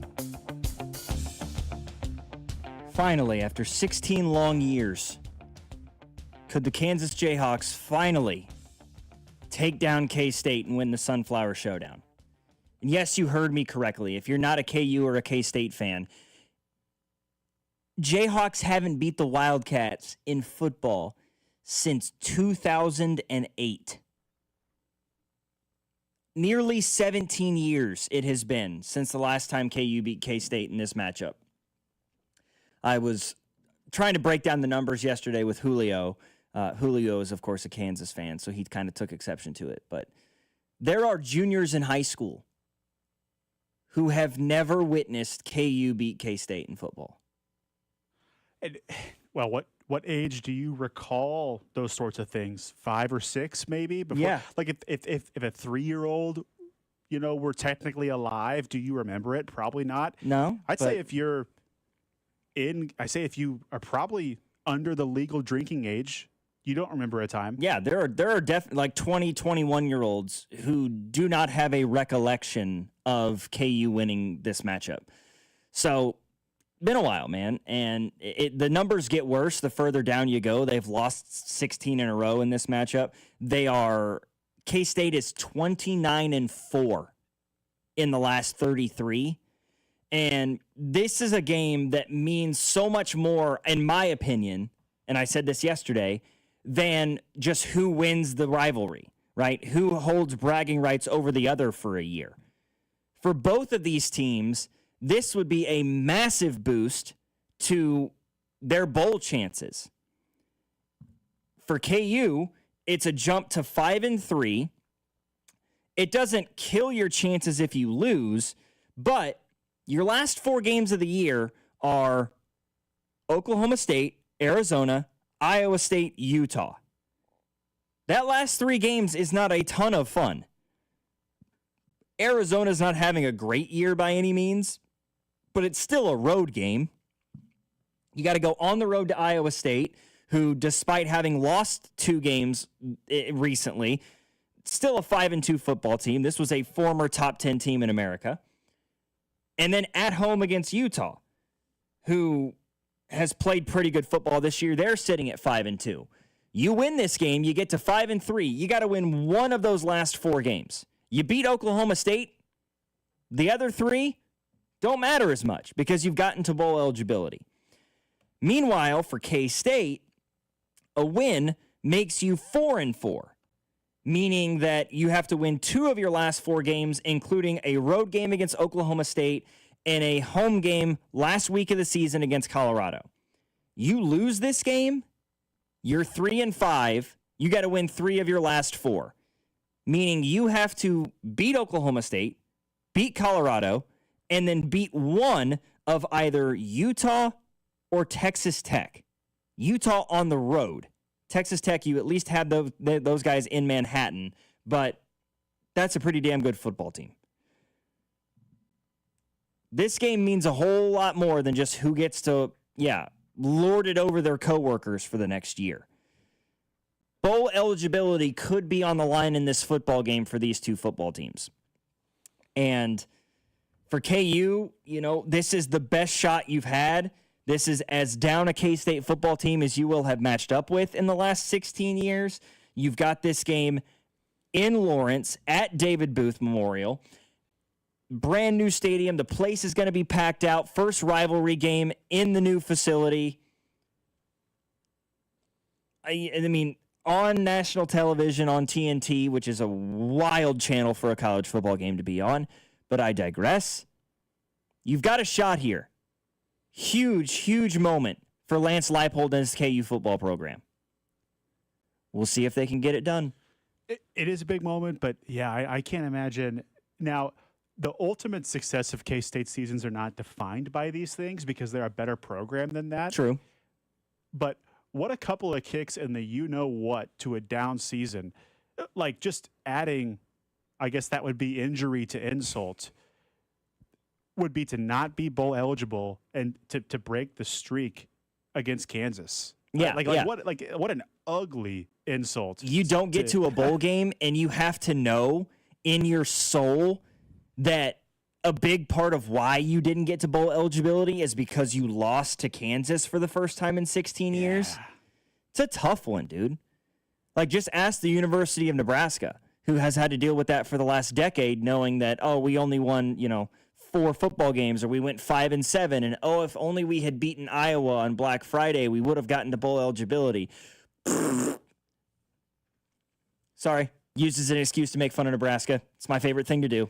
You're beaming over there, yeah. I am. I love it. There's very few things that give me more joy than a Chiefs win or an Iowa win.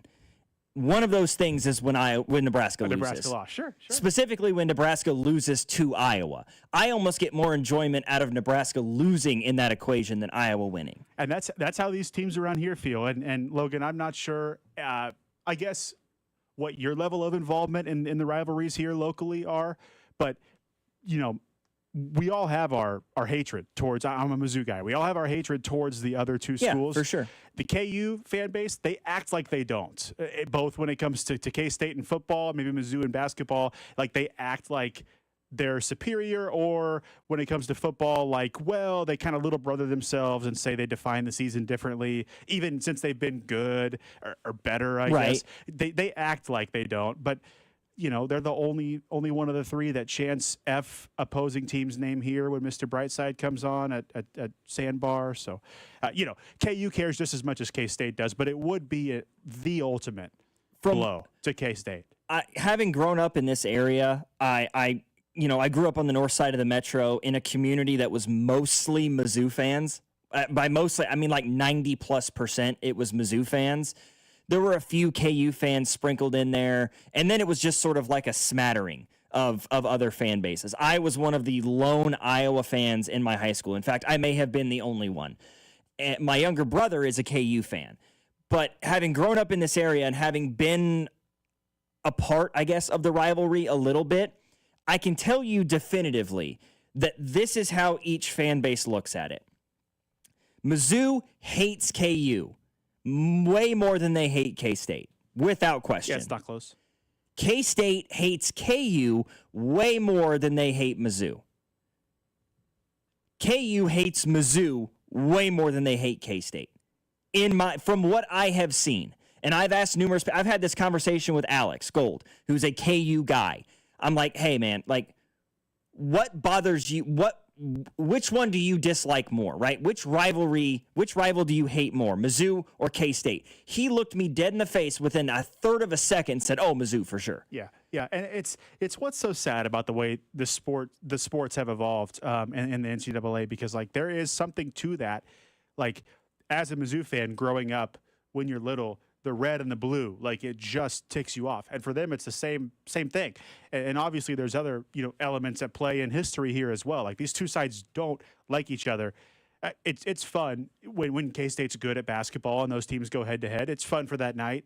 But yeah, I think that'll always be a bigger rivalry. When it comes to Mizzou and K-State, I don't cheer for K-State. It's kind of fun when those two teams go head to head. Now the Big 12 is no longer a thing, which they have a few times recently, but and which they will tonight in an exhibition here on 96.5 The Fan. Correct. And somebody brought this up in the text line, said, when's the last time they beat Mizzou? They've lost 16 straight to K-State, and how many years to your other rival? That courtesy of Zach in the text line. Well, they've lost 4 in a row to Mizzou. It was that second one at Arrowhead. In 2008. Would have been their last win against Mizzou. Yeah, so they've played 4 since then. 2000. Yeah, they've played 4 times. They played in 2009, 2010, 2011, and then Mizzou made the jump to the SEC. This past year is the only time. So they haven't beat their 2 biggest rivals in a football game in 16 years. Either of them. Not since 2008. Yeah, I think we're being a little hyperbolic about the Mizzou failure. Fair. But I'm on board as a Mizzou You're fan. 100% right, but it is kind of, you look, the numbers are the numbers. I know they've only played 4 times in 16 years, but that's still pretty staggering that it's been over a decade and a half since you beat either K-State or Mizzou. To give the props back to KU fans that might be listening, Mizzou has obviously had many gut-wrenching losses in my life, basketball included, and like more so than Norfolk State, more so than other tournament losses, Elite 8 losses. That game in the last year Mizzou was in the Big 12 in Allen Fieldhouse, up 19. That is the most disappointed Mizzou basketball ever made me. It just means more when those two teams get together. So, yeah, I think KU fans are on the same page when it comes to Mizzou. It's sad that this generation hasn't gotten to experience it like mine and the ones before us did. Still fun when KU and K-State get together. And Always, man. It could be the year the streak is broken tomorrow. Could be, man. And they're favored in this game. They should be favored. It's going to come down to defense for both of these teams because these are 2 pretty talented offenses. Avery Johnson's played much better football the last few weeks. KU has been able to put up points at will, seemingly, but they have the worst rush defense in power conference football. And K-State, when they run the ball well, they're extremely successful. So can KU's run defense, can that front 7 slow down what the Wildcats want to do in the run game? Vice versa, can K-State slow down what the Jayhawks want to do through the air? Because Jalen Daniels and that wide receiver core for the Jayhawks is potent. That's going to be a major factor in this game. K-State secondary, the front 7 for KU. Which one wins their individual matchup will, I believe, ultimately determine who wins this football game. 913-586-7965 is our number. We'll give you an update on the World Series, Game 1 going on right now, and maybe talk about some of the other notable games in college football, including College Game Day in Nashville, Tennessee. The Commodores of Vanderbilt hosting the University of Missouri. Should be a fun one. Logan Weber, Nathan Williams, After Hours, 96.5 The Fan. You're listening to After Hours, brought to you by Twin Peaks. Eats, drinks, scenic views on your home for Kansas City sports. 96.5 The Fan.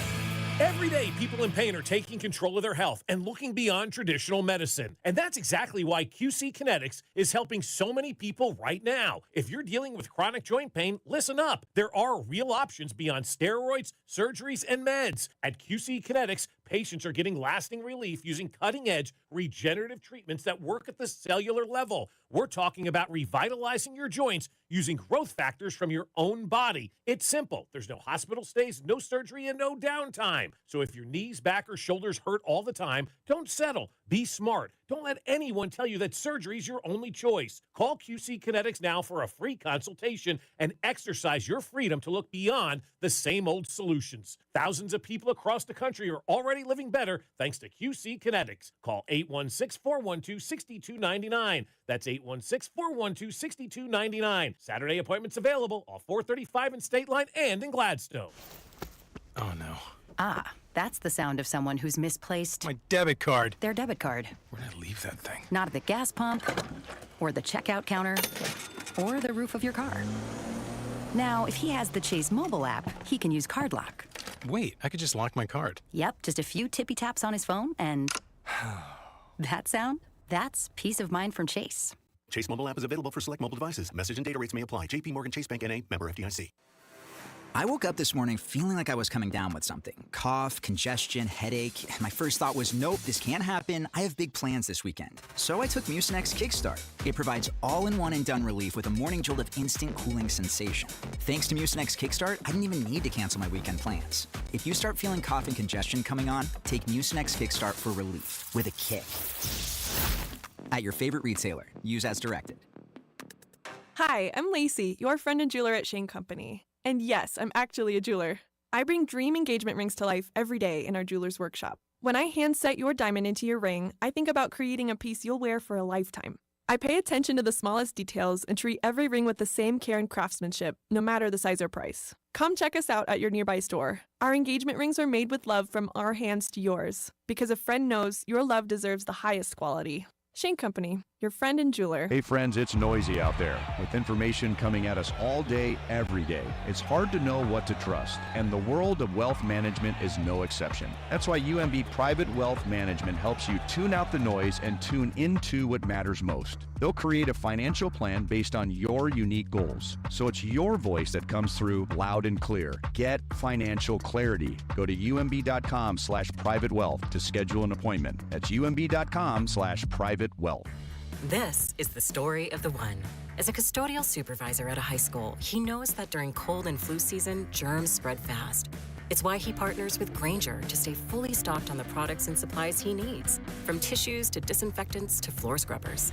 All so that he can help students, staff, and teachers stay healthy and focused. Call 1-800-GRAINGER, click Grainger.com, or just stop by. Grainger, for the ones who get it done. As a mom, comforting my family is what I do best. Vicks Vapor Stick provides soothing, non-medicated Vicks vapors in an easy-to-apply stick, and it dries fast, so there's no mess. I use it to comfort myself and my family. Thanks, Mom. Vicks Vapo Stick, soothing comfort for the whole family. And try Vicks Vapo Shower Max for steamy Vicks vapors when you need more comfort for yourself. Use as directed. Join me, Drew Nixon, this weekend, Saturday the 25th from 9 a.m. to 11 a.m. at T-Mobile at the Legends in KCK to celebrate and meet your local first responders. It's a free event with food, games, giveaways, and exclusive offers. See you there.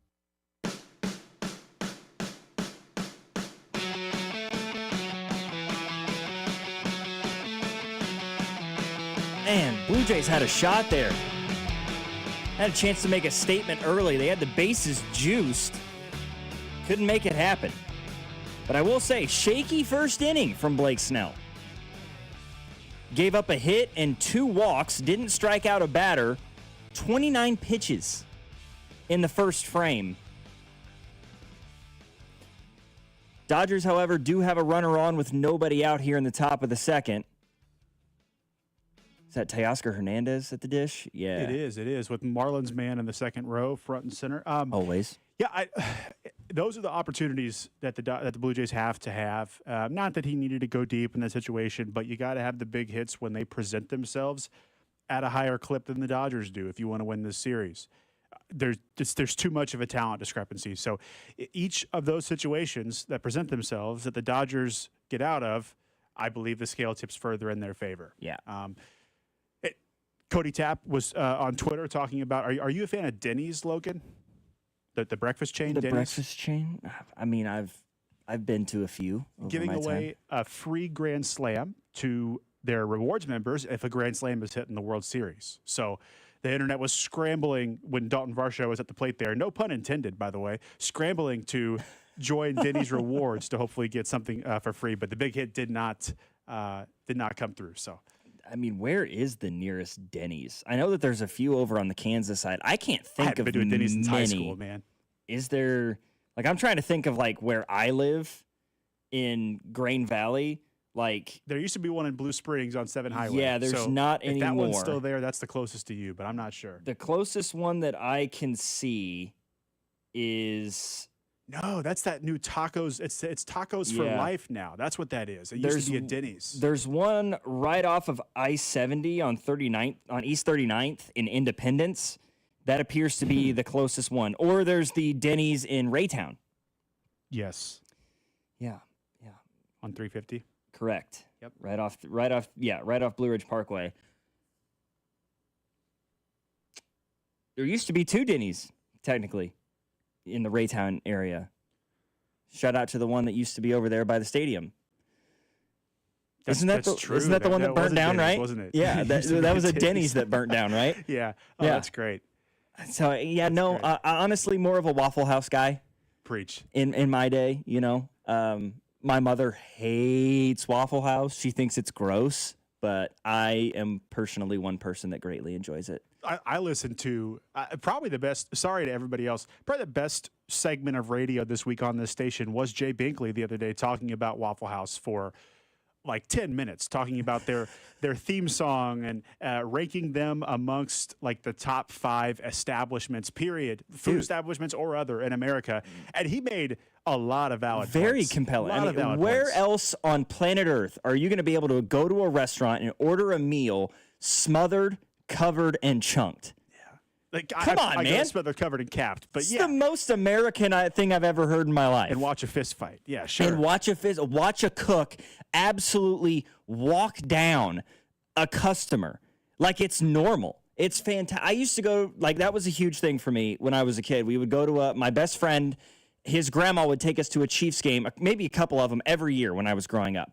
And it was Waffle House always after a Chiefs game? No, before. Oh, okay, it was always a noon kickoff game that we would go to. So we'd hop in the car at like 7 o'clock in the morning. We'd get to a Denny's at like 7:30, 8 a.m. And we'd eat breakfast at Denny's. Then we'd get over to the stadium. We'd tool around the parking lot for a little bit, find another group of kids to like play a game of 2-hand touch football with in the grass. And then we'd go watch our beloved Kansas City Chiefs play football. It's a memory that I'll have forever. Well, is at Dalton the good old Varsho- Waffle House. And then when you're in high school, you go to Waffle House for completely different reasons. Feel free to elaborate on that if you want to. I won't be. But yeah, if Dalton Varsho had come through there, a lot of America would be visiting Denny's for the first time in years, it sounds like. He did not. And now the Dodgers are on the board. Kike Hernandez has knocked in the first run, and they got 2 guys on with 1 out. That's what you get. That's what you get, Toronto. Right? You had a chance to go up early. You didn't capitalize, and now the Dodgers are going to make you pay for it. 913-586-7965 is our number. I want to talk Mizzou Vanderbilt. We'll do that when we come back. After hours, 96.5 The Fan, Logan Weber, Nathan Williams. You can check out our podcast. Just go to the Odyssey app or Odyssey.com. You can find all of our podcasts here for After Hours, for The Drive with C-Dot, the Midday Show, Cody and Gold here on The Fan, as well as Fesco and Dusty in the morning. You can go visit all of those things, again, Odyssey app or Odyssey.com. You're listening to 96.5 The Fan, your home for Kansas City sports. You're listening to After Hours, brought to you by Twin Peaks. Eats, drinks, scenic views on your home for Kansas City sports. 96.5 The Fan. Man, if your stream isn't as strong as it used to be, or you're taking more breaks to the bathroom than the last 2 minutes of a televised football game, There's another timeout. We'll be back after this. it's time to get checked. An enlarged prostate, or BPH, could be the cause. And Kansas City Urology Care is here to help. Fast answers, trusted care. Don't wait. Come see Kansas City's largest, most experienced, and most advanced urology team. Visit kcuc.com today. At KCUC, you see the best in KC. Hey, almost Andy Reid here. It's been an honor to give back to the community that's embraced me being almost your head coach. Thanks for letting me be part of your team. Renner Garage Door is a teammate of mine that also values the community that they served for decades. Always giving back and delivering wins with top brands like Geldon, Amar, and LiftMaster. Need a repair or replacement? Get a free estimate today. Forward and back. R-E-N-N-E-R, R-E-N-N-E-R. Step into a world where substance meets style. Newton James, Kansas City's newest classic menswear and accessories boutique. They redefine what menswear should be, with pieces from designers like Ralph Lauren, Sid Mashburn, Grayson, and more. They'll have you covered from the boardroom to the golf course. At Newton James, they believe someone has to be the best-dressed man in the room. It might as well be you. located in downtown Overland Park or newtonjames.com. Elevate your wardrobe, elevate your presence, only at Newton James. If you're in the market for a new home or looking to sell your home, you need to contact the only agent I would trust if I needed to sell my home. It's Dawn Sharp with the Sharp Homes team, brokered by Epic Realty. And with so much inventory coming on the market, buyers have choices. The Sharp Homes team helps you stage, photograph, and present your home so its qualified buyers remember and want to fight to buy your home. Contact Dawn and her team via Google. You can just Google Sharp Homes Team. That's Sharp Homes Team. And start packing. Twin Peaks is the best in the game. Here, it's bigger game days and bolder fight nights. I mean, where else can you find a scratch kitchen that always comes in clutch every day from lunch to late night? Only at Twin Peaks, the #1 sports bar. Ultimate Fighting Championship is coming this Saturday night. Aspinall takes on Gain in a massive heavyweight showdown. Don't just watch it at home. Catch every punch, kick, and takedown live at Twin Peaks. Wall-to-wall TVs, ice-cold 29-degree beer, and scratch-made food waiting for you. Nobody had to tell your grandparents not to drive while using their typewriters. Why should it be any different for us kids and our cell phones? Distracted driving was the cause of more than 3,000 deaths in 2022. Come on, we're smarter than this. Let's put down the phones and focus on the roads. Drive safe, everybody. Don't drive distracted.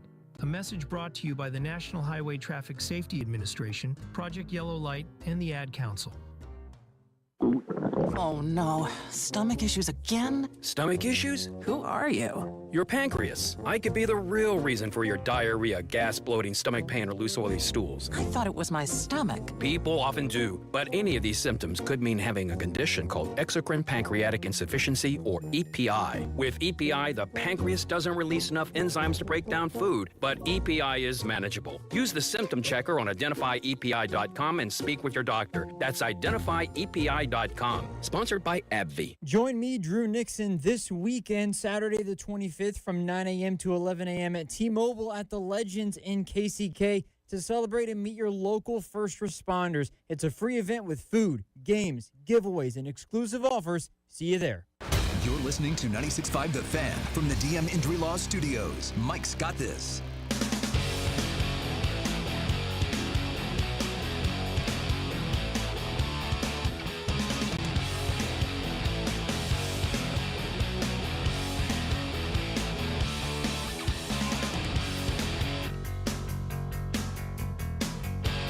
College game day tomorrow afternoon. Mizzou Vanderbilt. Because we live in a timeline where the Indiana football program and the Vanderbilt football program are both top 10 teams in the country. Logan, That's a world that we live in, and I'm not sure it's one I want to be involved in. You ever play franchise mode on Madden growing up? And you get 10, 15 years in the future, and the Detroit Lions were like winning.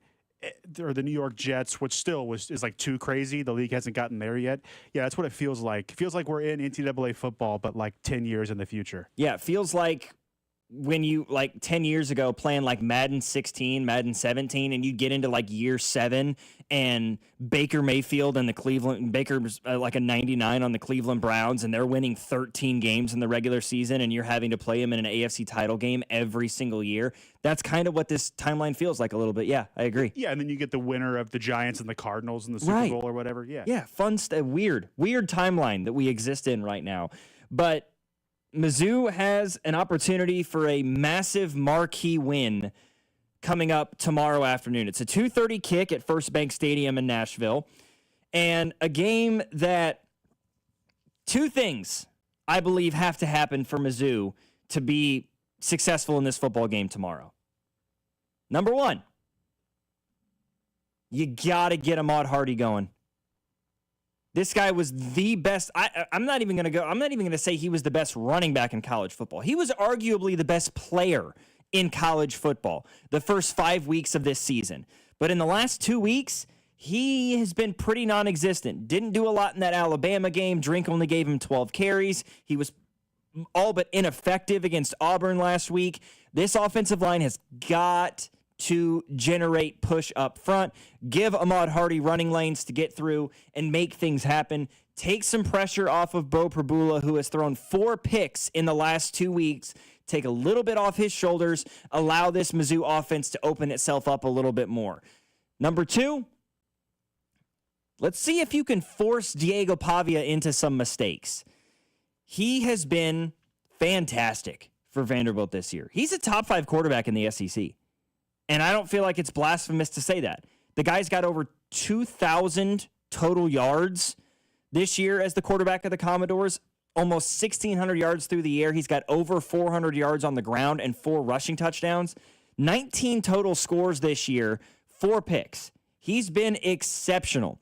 But if you can force him into a mistake or two, into a late turnover, into a 3rd and 8, he's got a wide open man, you get pressure in his face, I think it's going to be fun, man. I have to say that Mizzou should be favored in this game, in my opinion. I know that Vanderbilt's been good. They're 6-1. Mizzou's also 6-1. Mizzou played Alabama better than Vanderbilt did, but I understand the pull with Vandy coming up with a victory last week against LSU. Brian Kelly letting down Tigers fans once again. I like Mizzou in this football game. I do. It's just going to be a matter of which quarterback takes better care of the football, and can Mizzou establish the ground game with Ahmad Hardy again? Because this man was unbelievable the first 5 games of the year.